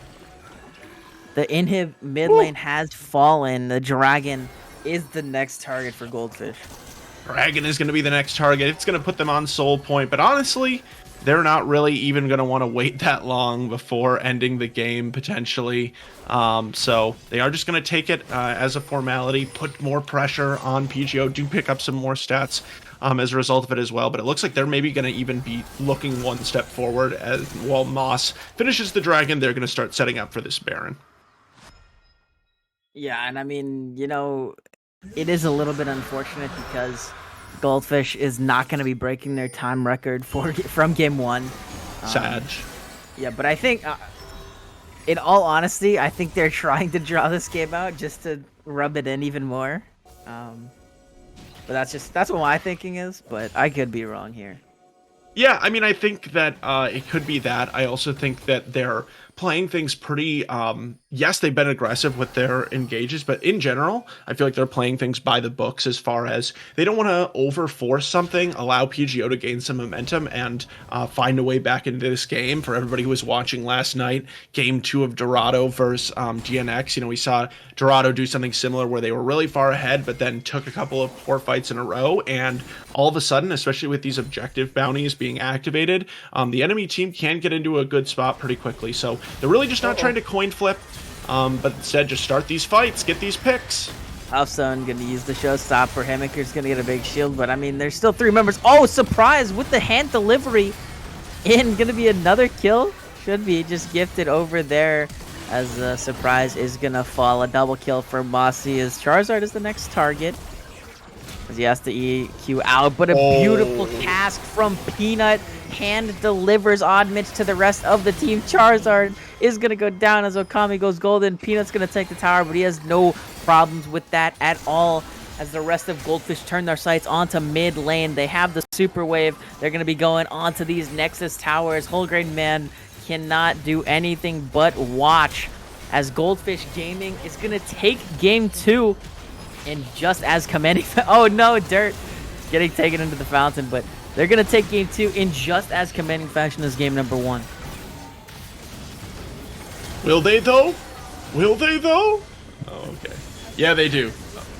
Goldfish taking game 2, and it is now 2-0 for Goldfish Gaming against PGO. This is the same score that Goldfish Gaming did get in their, I believe it was week 5 match against this team. So history has repeated itself so far. There is still time for PGO. Oh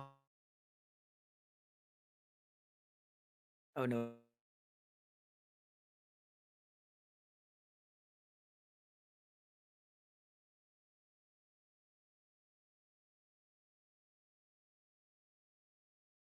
In general, they're just sort of continuing to get outclassed. Overall in this matchup, I just think that Mossy's impact in the jungle has been a lot bigger than Charizard's early game. I think Peanut has been able to play super, super safe, and then we've seen even how well he's played in team fights with things like that cask that came out at the end of that one. So, I mean, I think for PGO, I mean, I just don't even, I wonder what your take is, I guess, Rye Chains. I know we did talk about some draft things after that game 2 draft. Yeah, I mean, I don't know. I think that it's really hard because with PGO, you want to play through top lane, you want to play through zone, but if you give counterpick to Okami, he's gonna punish you really hard. So I almost wanted to see them try and counterpick Okami, but obviously now that um, Goldfish is gonna probably take red side to get Yeah. that counter back, I think that opportunity is kind of gone. So what I do want to see for the pick ban for game number 3, ban away the Wukong because Mossy is an absolute animal on that champion. And just try to get favorable matchups somewhere. At least pick one favorable matchup in solo lane. Yeah, I mean, it'll be interesting because I think, to your point about the Wukong, now that they're on blue side, I would almost just pick the Wukong. Maybe Yeah. we saw them play it in multiple roles last week, and it frees up another ban to take something away that was just a little troublesome for them in other games. So we'll have to see if Goldfish can make these adjustments going into game 3, because if not, it is their swan song for the CCS split here. Yep, absolutely. We're going to take a short break, but we'll see if Goldfish is able to close it out in 3-0 fashion or if PGO will force a game number 4. We'll be right back.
And we are back for the pick ban for game number 3 between Predictive Gaming Odin and Goldfish Gaming. Goldfish currently leads the series 2-0, and they're going to be on the red side this time. Also, what are you kind of thinking for the idea of how PGO wants to work this draft? Yeah, so I mean, there's a little bit of a discrepancy for me, in terms of how I think they're gonna play it out and how I think they should play it out. We had talked before we went into the break about this Wukong pick. I think that Goldfish will likely leave Wukong open. I don't think it's something they're super afraid to play against. So I think Wukong will be the first pick for PGO, but the question after that is this something that they end up sending into the top lane? Because I don't think that Peanut has like some crazy counter pick to Wukong, right? He's just going to continue to do his thing, pick something like Gragas again. Um, you know, I think it might make more sense for me personally, if Goldfish to just, or I'm sorry, for PGO, to just put the Wukong into the jungle and take something like an Ornn, take something that just has some team fighting power into the top lane to get something going later in the game when these teams group. Because it seems like even when the early game went okay for PGO in game 2, the second these teams started to get together, we saw once again the dominance of Goldfish Gaming. That dragon fight comes to mind in particular. So, Predictive Gaming Odin, they got to set themselves up for some better team fight situations, and I think that they, we'll see if they're able to do it in this draft. I think they'll end up sending the Wukong top. Personally, they did play it in the jungle last week, but I could be wrong. We'll see what they decide to do. Yeah, and it begs the question, does that mean Goldfish is just going to ban the Wukong? They could. A lot, yeah. I mean, with drafting, there's a lot more actual mind games than a lot of people think. And if Goldfish says, "Listen, maybe PGO is gonna first pick it," then they might Yeah. look to ban it here. And if PGO doesn't want to pick it at all, then it's kind of in PGO's hands. It's whatever they want to do. Yeah. If they want it, then they can get it, or they force Goldfish to waste a ban. You know what I mean? So Yeah. That's fair. Yeah, I think like Goldfish will probably, I think no they're ban. likely to just ban the same things here, as we see PGOs doing that as well. But Tryndamere going to come through here too. Camille, like, once again, it's not that Camille is super OP, or or a certain matchup is really good with Camille. I think that they're likely to just take that one away because of the threat of these teleport plays, the setup that it brings to ganks, all these kind of things that can start to become more of a dual threat as we get later into the game. Whereas Wukong, at least in the top lane for me, doesn't really bring, like, yes, he has the Cyclone for good engage, but it's not really unique, and he's going to end up being squishy.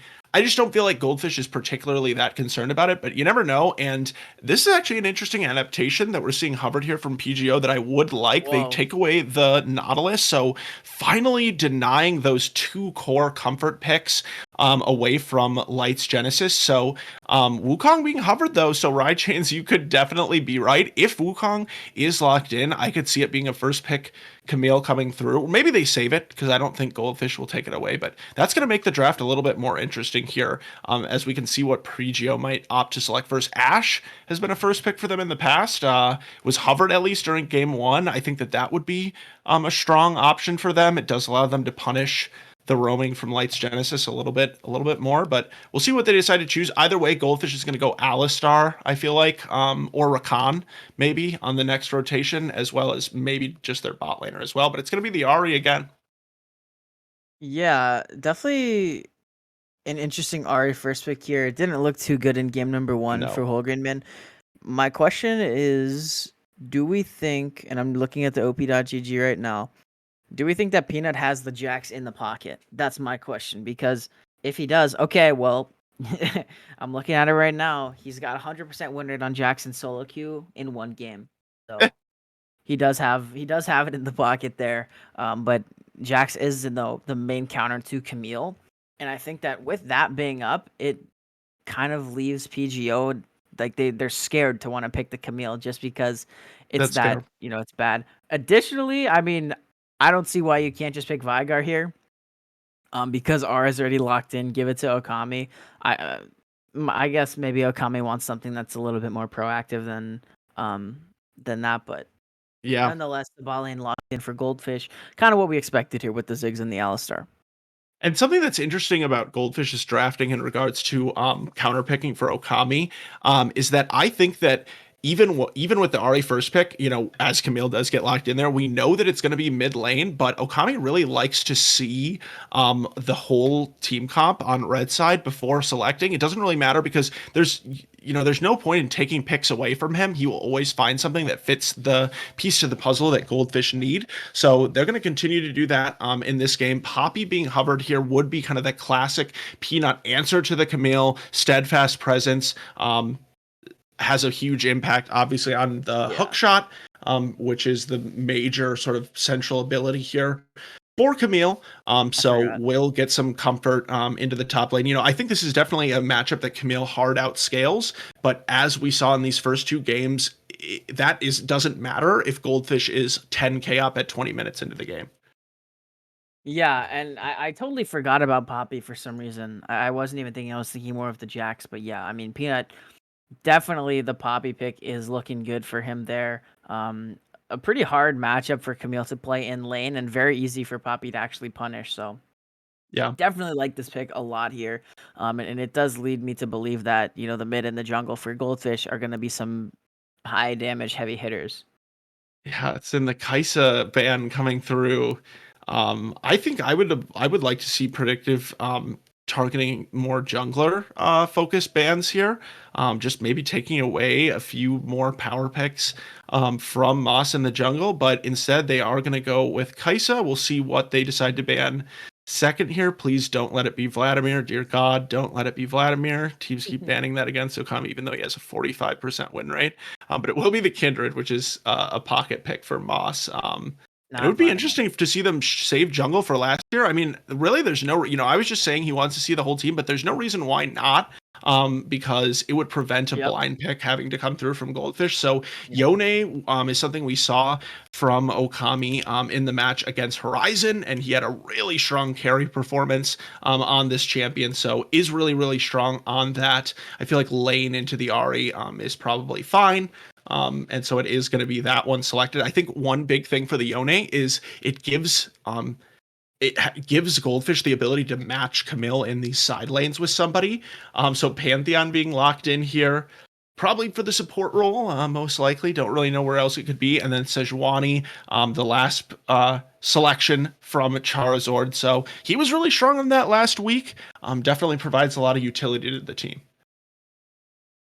Yeah, and I mean, this is going to be definitely pretty interesting here Okay, because yeah. I mean, I like the idea of just waiting to counterpick jungle, especially because mid is already picked.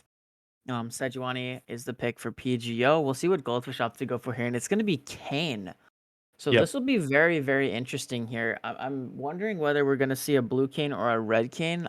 I would imagine red Kane Yep. just because there's a lot of beefiness or like bruiserness on PGO's side.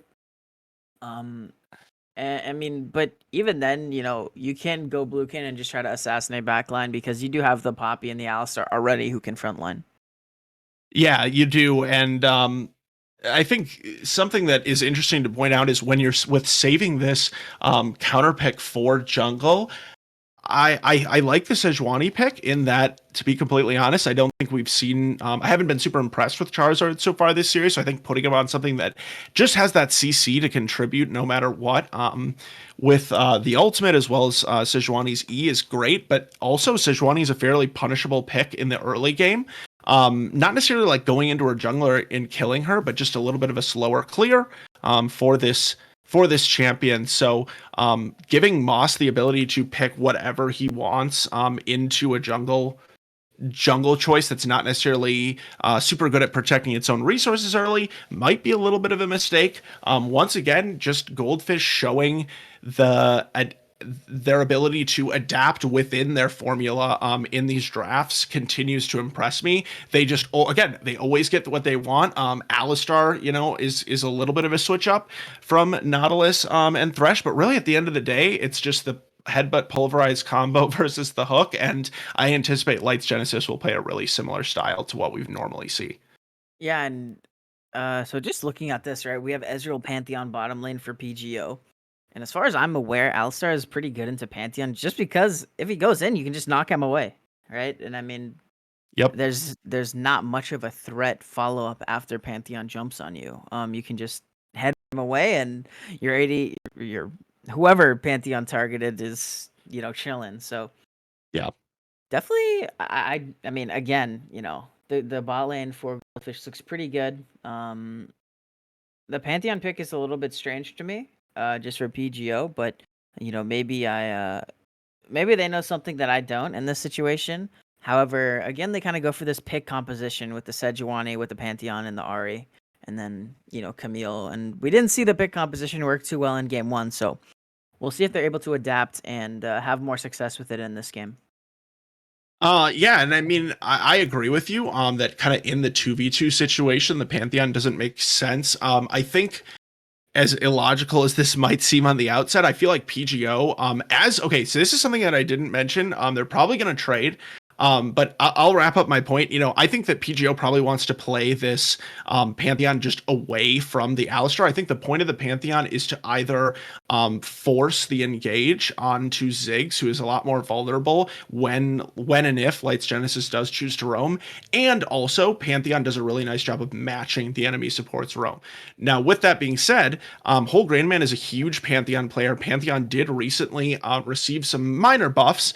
Doesn't necessarily bring him to the forefront, but this is something that we saw last year from Whole Grain Man. Picked it against Collective, actually, in the semifinal matchup between PGO and Goldfish. Did get Shrek'd on it by reigning MVP Philly B, forever reigning in my heart. But yeah, I mean, we'll see. I mean, Ahri support would be kind of a trip. I don't really feel like the Ahri support would be that amazing here. Like, I think it offers definitely poke against the Alistar, who is a really weak early lane phase. But I don't know. I'm interested. Maybe this is the tech, I guess, from PGO.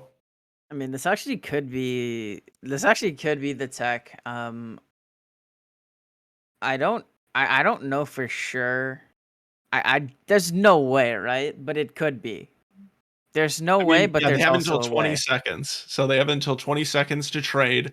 They can't trade positions or anything like that. Only mid and top can change lanes. So they are going to swap at the last Yeah, second. okay. It would be pretty crazy. Just mostly, I actually wouldn't have too much of a problem with the Pantheon mid. I do think he would just get camped out early Yeah. game.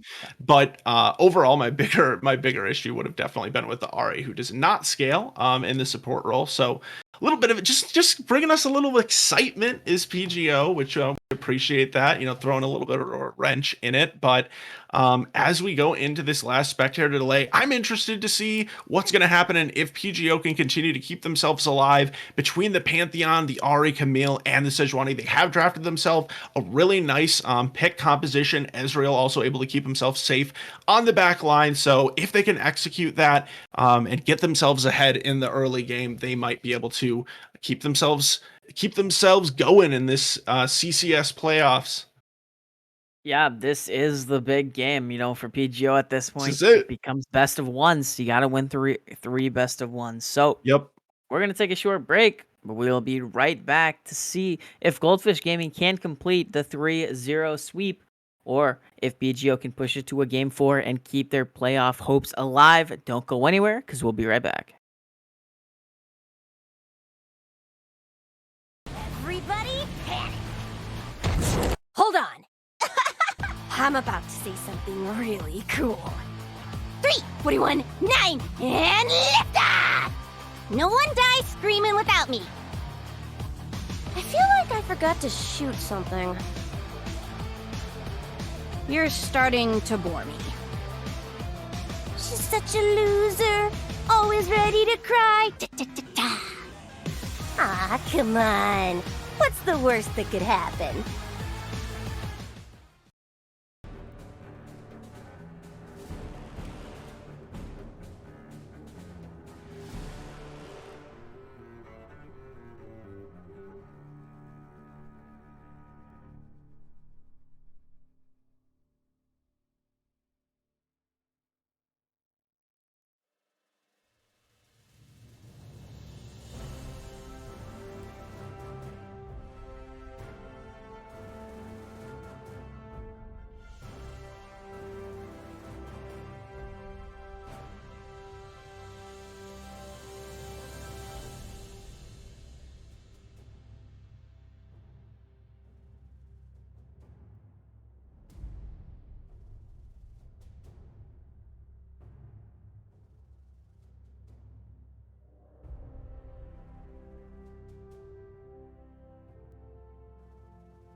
And we are back onto the Rift for game number 3 between PGO and Goldfish Gaming.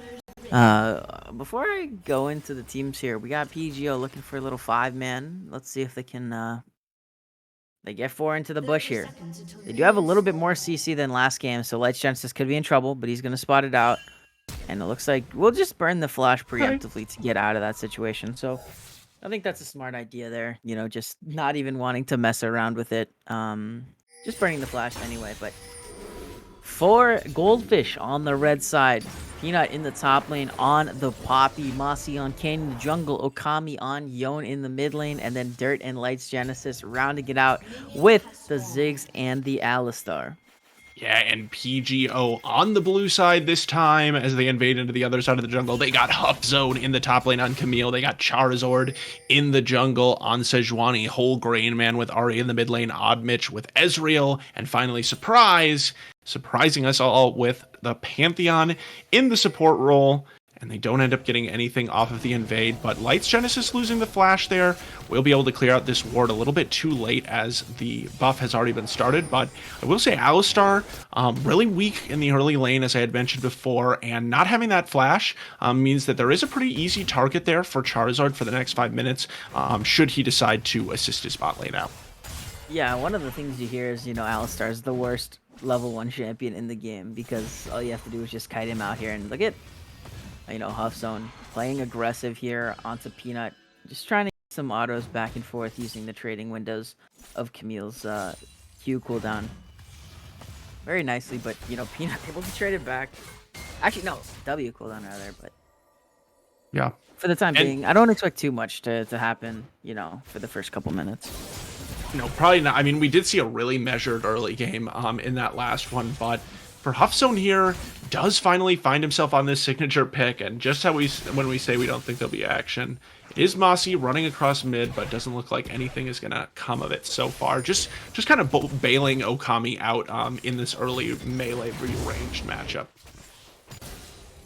Yeah, and this is gonna be a little bit harder for Okami in this early game. Once he gets to level 3, it should be okay. Able to just go in and trade back pretty effectively, but Huff Zone's gonna get found out here by Mossy, and they're trying to invade here. Mossy just kind of rides the wall through to the Krugs, and the red buff's going to be taken over. There is 4 members of PGO on this red buff invade. This is crazy, by the way.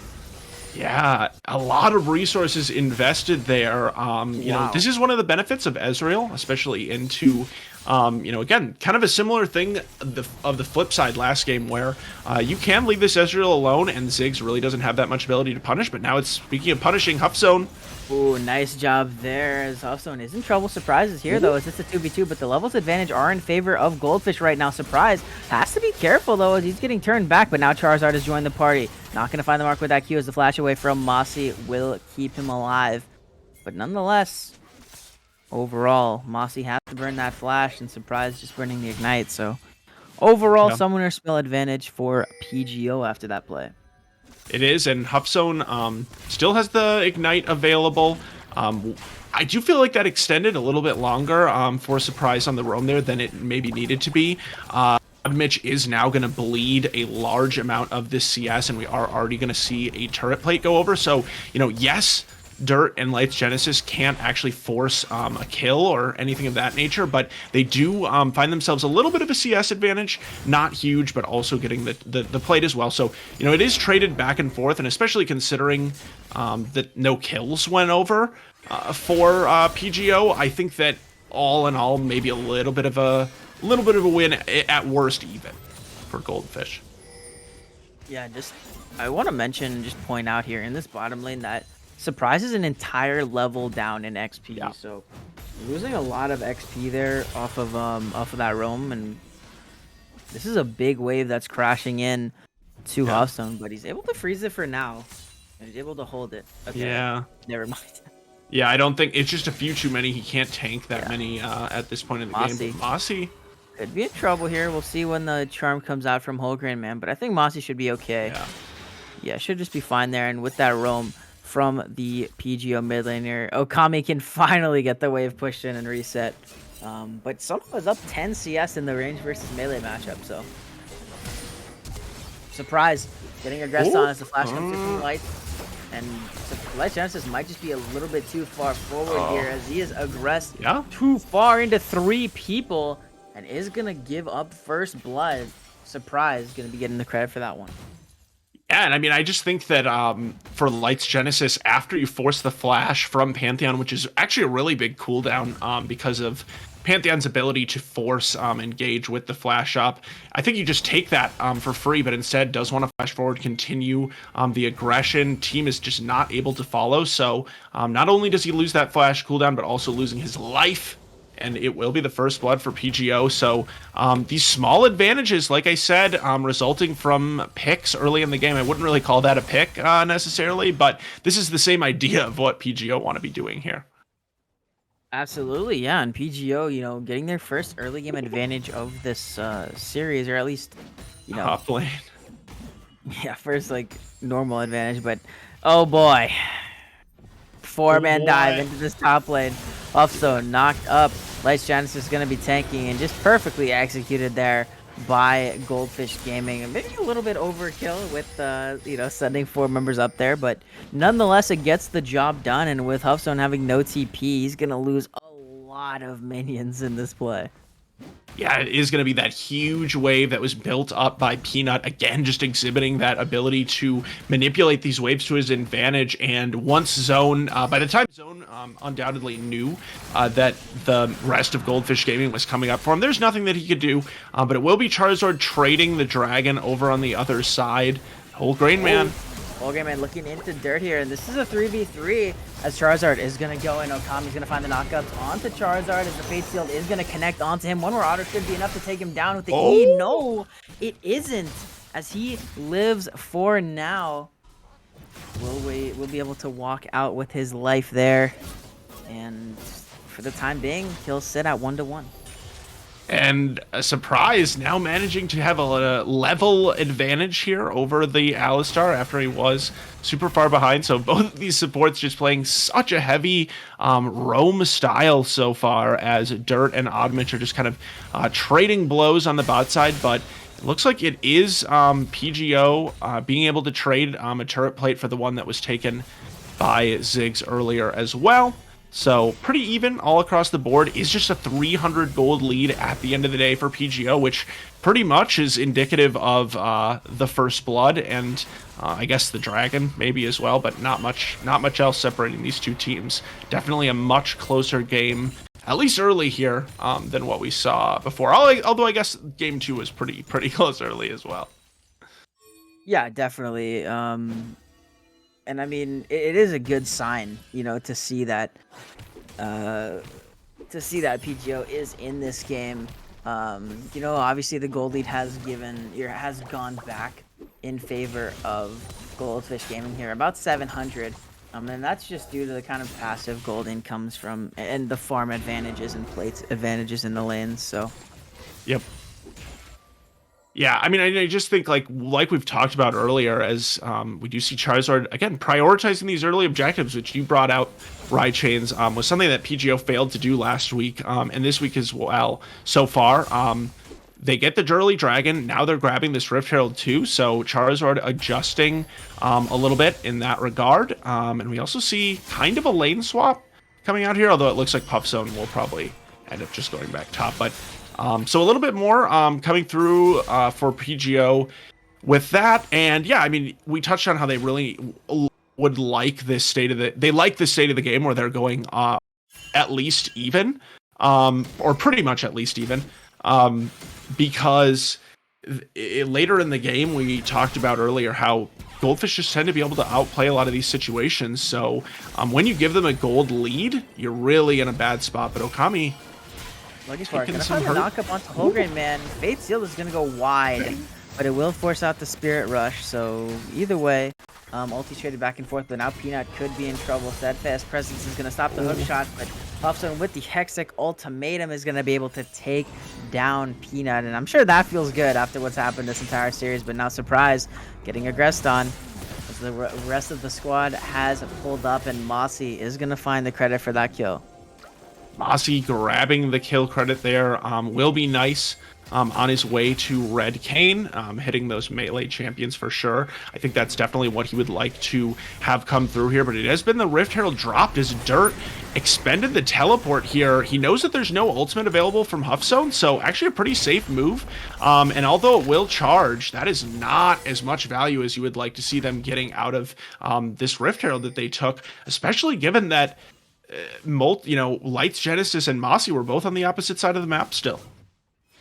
Yeah, definitely. Good job there. And, a play that might have even saved the tower here, but now Whole Grain Man going to get knocked up. Headbutt Pulverized combination. There's no ultimates available. Going to get stunned up as Light Genesis has to flash away to safety, but the CC is too much from Mossy and from Okami, and they're gonna be able to pick up that kill onto Whole Grain Man and just sort of accelerate this Yone even more than he already is.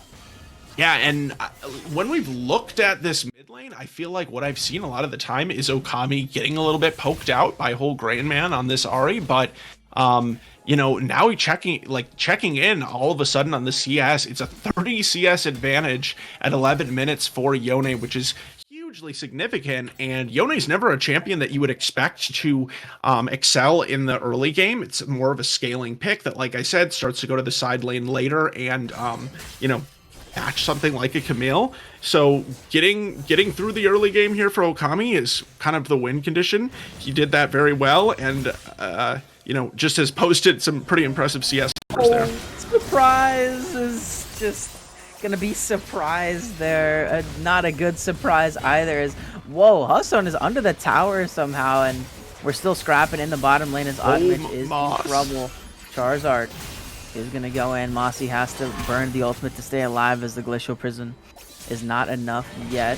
They're going back in. Headbutt Pulve onto Charizard. Will have to flash away to safety, but the stun will come through. Knockups as well, and the damage is too much. But look at the top lane. They're scrapping after each other. And Peanut is going to find the solo kill there, dodging out of the charm. But Whole Grain Man has enough in the tank to take him down. Okami's flashing onto Odd Mitch. We'll see if he has it. The Q3 is enough there, and he's going to come back to the shadow. We'll see if Surprise can finish him off. It looks like he will be. Stun comes through now from Lights Genesis as the knockup will CC Surprise even further, and Lights Genesis is going to find credit for that kill.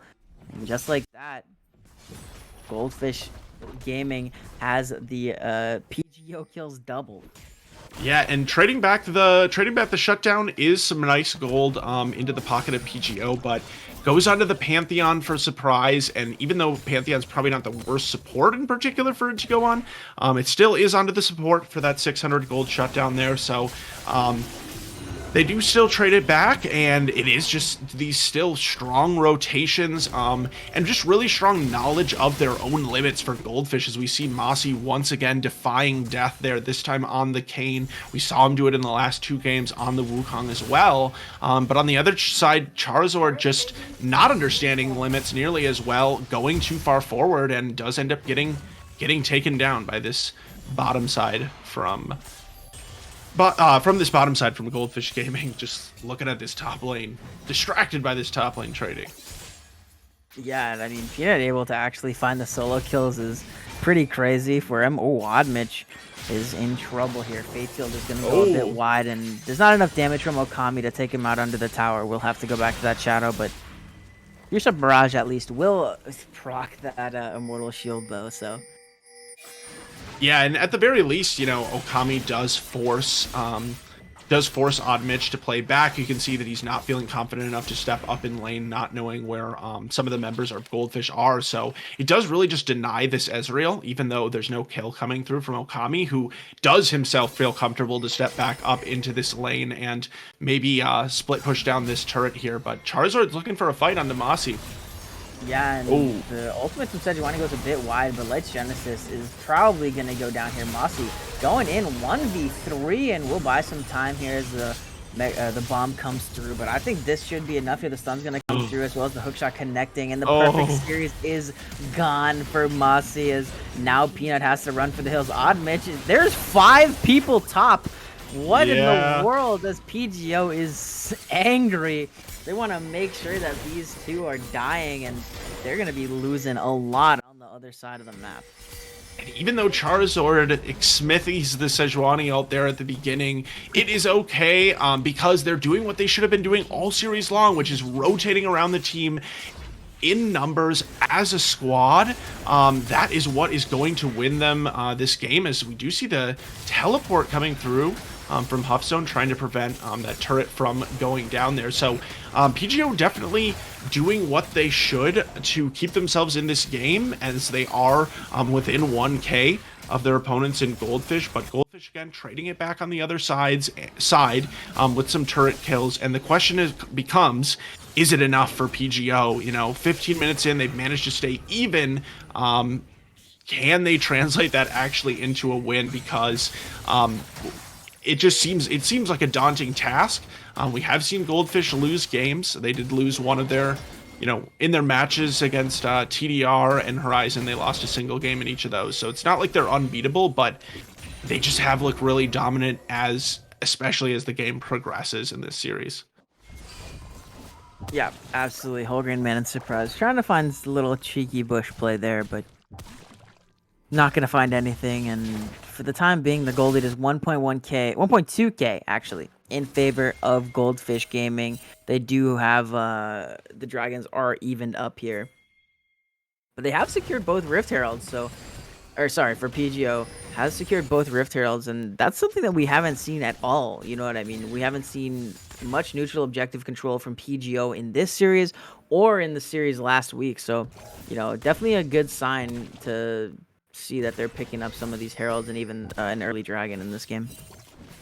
Yeah, those neutral objectives, as we've mentioned, have been a struggle for PGO, and they do just give some kind of insurance in terms of the scaling, but gonna look for a gank here.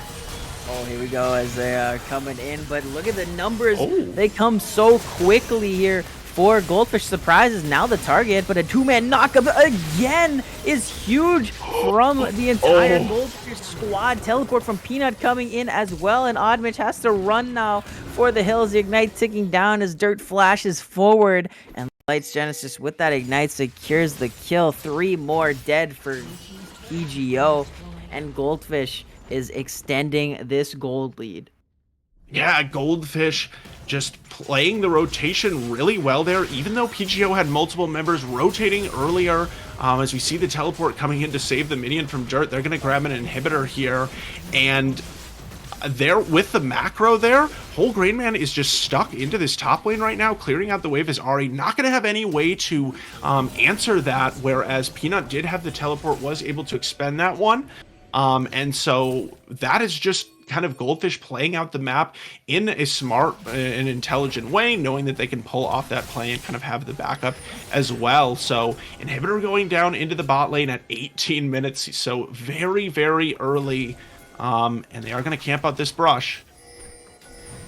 Yeah, we'll see if they can find it as they look onto Whole Grain Man. Does have the Spirit Rush to get away for the time being. Now Charizard is under threat. Peanut's going to get hit with the charm as Mossy goes in. But for the time being, no kills yet, as Puffzone and Oddmitch are a little bit caught on the other side of the team fight. Nice. Fate Seal's going to catch Oddmitch, but Okami should just go down here with the Ignite as the Shutdown comes over to Huffzone. Ledge Genesis is going to get the kill on the other side, but they're flashing now onto Peanut. Exhaust is going to come down as the stun comes through on to Whole Grain Man, as Whole Grain Man will fall. Mossy off the back over the side of the wall. Two-man knockup is true, and the rest of the team will fall. It's only Oddmitch left in a 4-for-2 that goes in favor of Goldfish Gaming, and they're going to be able to get this dragon as Oddmitch tries to look for something, but there really shouldn't be anything here, as Goldfish is going to take a dragon lead and extend their gold lead to about 5,500. Yeah, biggest gold lead so far this game, and Oddmitch might be in trouble. Ooh. Mossy can't get over the wall there, but Memes himself a bit, to be fair. yeah. I'm seeing in the chat here that there's, that you guys are talking about no heal cut for the side of PGO, and I think that's definitely a really, really good point here. I mean, how are you going to kill this Kayn? He has Gore Drinker. It's Red Kayn, so he's going to heal a lot from his ultimate. He is Conqueror. I mean, this guy is so hard to kill at this point, and until anyone gets heal cut, yeah, sure, Surprise just picked it up, but You need a little bit more than that if you want to be effective in taking down this Kane. So definitely good point there. Thank you for schooling us, Twitch chat. Absolutely. Yeah, no, that is definitely very relevant. Not having that heal cut is going to hurt them quite a bit against that red Kane. In particular, I know one of the last times, at least, that Mossy picked this Kane, he upgraded to the blue just because that was the one he got first, and he told me after that he would never be allowed to play it again. But looks like he was allowed by the drafting coach to once again do it, probably with the promise that he would take red Kane. That other time, though, was with Yasuo, so it makes a little bit more sense. But here we go. Has to run. Will use the Arcane Shift. I think they're still chasing. No, they're not. But Charizard is on the big flank here. The teleport coming in. Here we go. This is the time for PGO. A surprise getting aggressed on into the tower. But here we go into the backlines. He goes. The Fateful's going to find the knockups on to whole Grand Man. Hexic Ultimatum onto Okami. But a nice usage of the ultimate from Peanut. Dirt's going to go down on the backside. 1-for-0 so far in favor of PGO as the Pantheon ultimate is coming in. Whoa! With no HP, but the charm lands onto Peanut, and Peanut's gonna go down as well. Okami is taken very low as now Mossy's trying to dive into the backside, trying to find some kills. Two-man knockup comes through. Gold Drinker's gonna keep him alive for the time being, as he's gonna go inside of Charizard now. Lights Genesis comes through. The damage is not enough yet, as it is not gonna be enough ever. As the shutdown comes through to Odd Mitch. Lights Genesis is in trouble now, has to headbutt away as a three-man knockup from Okami is going to buy some time. True Shot Barrage is not enough damage to take down the cow on the end of the play, but Lights Genesis and Okami get out with their lives, and a bit of over-aggression there from Goldfish Gaming as they didn't have all of their team ready. Yeah, I mean, the problem at the end of the day from Goldfish there is that they overextended, specifically Mossy going in 1v4 or 1v5 there wasn't is probably not the smartest choice, but I will say also I think that is exactly how you want to play out this game. If you're PGO, you want to have those sort of teleport flanks, even some of these kind of surprising ultimates coming through from surprise. Yes, it looks a little bit brief at first, but it brings a little bit of chaos to the order that I think that Goldfish are so typically used to playing with, because of the way that they sort of organize themselves around this game. So I like PGO having kind of the guts to make those big decisions, and the Baron has been started up here. Looks like they might be just trying to bait a fight, though. Yeah, that's what I kind of think here. They're just trying to bait the fight. And we'll see if there's a fight to be had. Hearthstone does not have TP, so keep that in mind. It's numbers advantage in favor of Goldfish as the knockup's going to find Whole Grain Man. Spirit Rush doesn't get over the wall as Peanut dives in the back line onto Surprise, but a three-man knockup buffered by Odd Mitch. Bomb over the top is going to find one kill. Surprise will fall. A nice knockup again from Mossy as they are flying. Fade sealed over the wall onto Charizard. Is the red buff enough? Yes, it is, as Okami's going to find Charizard there under the tower, going back in onto Whole Grain Man, but the charm is proper. Hexic Ultimatum comes through. Okami's going to go golden to buy some time.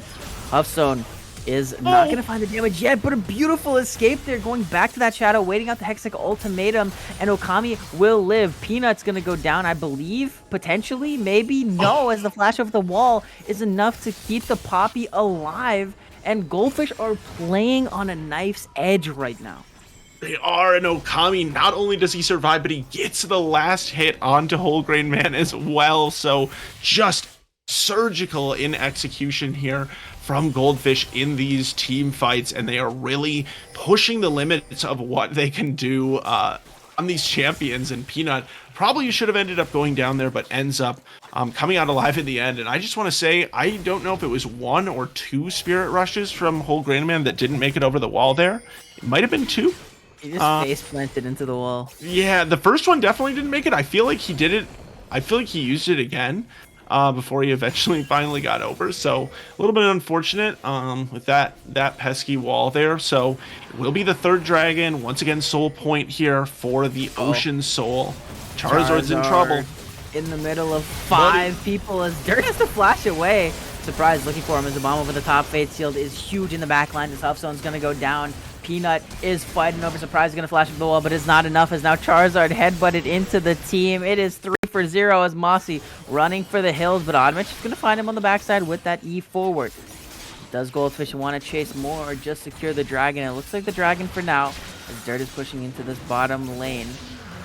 Gonna try and find the inhib again. We'll see if they can, as the gold lead has increased to 6.6k. 13 kills to 22 in favor of Goldfish, as Okami might find whole grain man. He might look.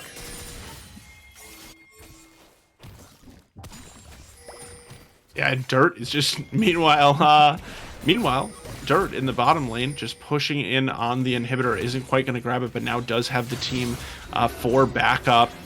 Is going to just be a 4v5 though for Goldfish, so I don't think they want to opt into anything here. I would imagine that now Masi's back up. Probably want to form around that Baron again and regain the vision that they had previously set up. Try to force some fights and or just force the Baron. They probably don't want to get into a coin flip smite situation. But at the same time, they definitely have a huge advantage here. Now the gold lead is still lower than in other games, but it is about 7k here up for Goldfish. And as we look at Huffzone there farming into the bottom lane, he does have the teleport back available now. So Goldfish PGO found success in that team fight earlier. You know, it wasn't a wipe or anything like that, but the last time they found success, it was from a teleport flank from this Camille. So we'll see if they can pull it off again. The problem is they're going to need the vision to even have a ward for Huffzone to go to. And right now in the enemy jungle, no such thing seems to exist. Yeah, and I just want to mention, because I just saw when they were clearing the mid lane, Light's Genesis doesn't even have a support item completed yet. So no wards. Actually, wait, he just got it. No, he didn't. Or he doesn't have it completed all the way yet. He has 3 wards, but he doesn't have it all the way completed, which is just funny because it's 27 minutes into the game. Yeah, I mean, it isn't completed, but it seems not needed, I guess. No, I definitely hear you. I think it's show emblematic of just the style that this player encompasses. But speaking of that style, 2-man knockup on the backside, Fate Sealed onto 3, and it is disastrous for PGO as 2 fall into the back line. As Huffzone is going to go down as well. That's the third. Make it a triple for Okami, and they're pinging onto the Baron. Goldfish is trying to wear purple and end this game. Yeah, Goldfish just honestly making it look easy there. Lights Genesis with an awesome engage onto 2, and then Okami just following up right after that, and Peanut just 1v2ing under the turret here. He's able to keep himself alive as the Baron goes down for Goldfish, and now that they're wearing this purple, they are just going to be pushing forward, picking up some easy additional gold for themselves, and I would anticipate one more team fight is all it will take for them to end this series. I agree. I mean, they're wearing purple right now. They should be able to end the game with the next team fight that comes through, as long as it's a winning team fight. You know, if it's not a winning team fight, obviously it's going to be a little bit hard, but nonetheless, you know, they should be able to end this game. This one going a bit longer already, regardless of the outcome, than the first 2 games. So that in itself, you know, is a testament to PGO not giving up, still playing and still doing their best. But yeah, no, I mean, I think that definitely, at least in this one, it did take quite a bit longer for Goldfish to start doing Goldfish things, but it just seems like at the end of the day, they always find a way to play their style. Okami, once again, you know, 11 kills all of a sudden on this Yone that was pretty quiet early on into the game. So it just, you know, still being really, really dangerous on these picks. Moss definitely has been a little bit more coin flippy in terms of the deaths this game, but you know, you're 2 games up, and overall the Kayn has looked pretty scary on a champion that we don't really worry about in the meta. Flash forward from Mossy. You're gonna go on to Huffzone here, and the bomb from Ziggs is huge. Ziggs gonna go gold in the back lines as Charizard is trying to find the damage. Oddmitch throwing Qs in as Dirt will fall. Charizard's taken very low, should go down here with the Poppy Q as Wholegrain Man with the Spirit Rush is trying to find the damage. Knock up Pulverize into the combination from Peanut, and that is gonna be it. A 5-for-1 in favor of Goldfish Gaming. The Nexus towers are falling, and Goldfish Gaming is making it to the finals. Yeah, Goldfish Gaming, all they gotta do is finish off these turrets. They're just making it look easy in the end, as the Nexus is the last thing in their sights, as Goldfish Gaming, easy 3-0, we're going to bed early, and Goldfish is headed into the conference finals for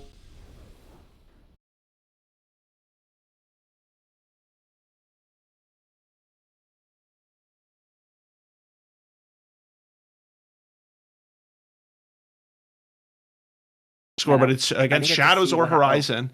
Horizon.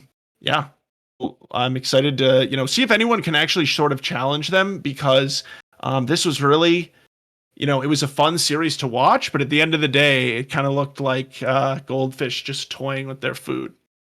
Yeah, I mean, absolutely. Goldfish just dominating in that series there.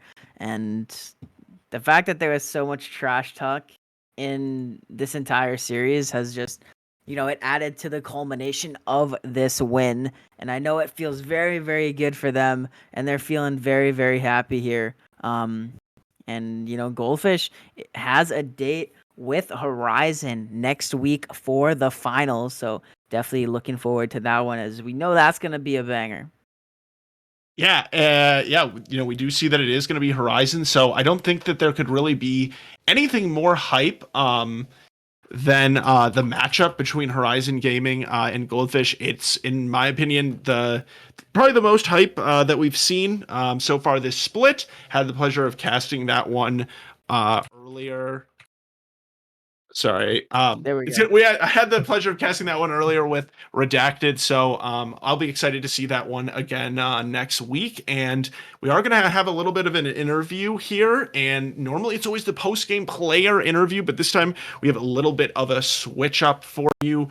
We do have one of the coaches for Goldfish with P is going to be joining us here in just a moment. I think we'll just take a really, really little break to make sure that we can get him all situated into the Discord here. But when we come back in just a second, we will be with P, the coach for Goldfish Gaming.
And we are back with the coach from Goldfish Gaming with P.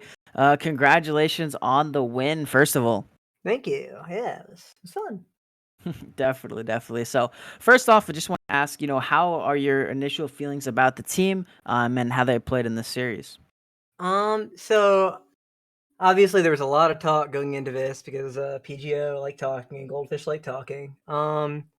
We were super scared we would not be able to play Dirt this series because Dirt is in Texas for the big league event thing happening. But we managed to get everything together. So once we had everyone, felt like winning was pretty likely. Yeah, absolutely. And, I'm glad that you mentioned kind of the banter and the trash talk coming into this, because, from an outside perspective, for me, well, and I guess I just kind of wonder for your perspective as a coach, when you see kind of that banter and trash talk happening, always hard to tell if people are really getting riled up or, emotional, or if it's all just talk. But as a coach, is that something that, what's your view on kind of that kind of trash talk and how it can affect mental, whether that's something that you worry about with your team, or I'm just curious to get your take. Yeah, so, like, as a coach or an analyst or whatever, you go into every series and you're always, like, biting your nails and like, "Oh, this is it. The house of cards is about to go down." And, like, as players, you want all your players to be super confident going into every time that, everything's gonna go great, and definitely some people, some players get in their own heads about, like, "Oh, they say they're great. What if they really are great? Oh, no." So, there was definitely some talk from like Mossy at one point about how, oh, we're just not going to look at everyone has to leave trash talk for the week. PGO talked too much, and we went back and forth and all that a bit. But obviously, on the day, everyone was in good moods, so it all worked out. Yeah, absolutely. And with this series victory here, you guys have a date with Horizon next week in the finals. Any thoughts on that sort of matchup going into next week? Glad it's Horizon because Horizon was much harder to play against last time. Shadows, I know they had a great match record, and they must have done well sometimes, but I never really got to see them performing. And Horizon's a team that we get to prep for, and obviously we're on good terms with many of those players. It'll be a fun reunion for everyone involved. Yeah, I mean, we were mentioning before you came on here how that was really, I think, in my opinion, the most fun series that at least I got to cast here in the Thursday conference so far this year. So exciting to see the rematch on that one. And I guess kind of going into what you do for this team, me and Rychains were discussing on the cast kind of the influence of these drafts and how how much they can mean to the games. And I just kind of wonder for you. How much control you take over these drafts versus kind of players having their own influence in terms of putting together these team compositions that mesh so well. Yeah, so a lot of time got spent in the off season working with people about like champ pools and like what things they wanted to play, and also I agreed that like we were willing to take in comp, and like this is kind of like the compromise that everyone came to. So of the stuff that everyone agreed that they play, and I agreed that we can play, uh, obviously when the timer's running on the person drafting, but definitely we all came to consensus beforehand, and we spent a lot of time doing that. And that's like a lot of what I'm actually doing. Yeah, so there's kind of what you're saying is there's kind of like a pool of champions, generally speaking, for each player that are kind of acceptable, and then they kind of dictate some of the matchups within that, or do you kind of Yes, take a heavy hand in making those yes, decisions at yes. the end of the day?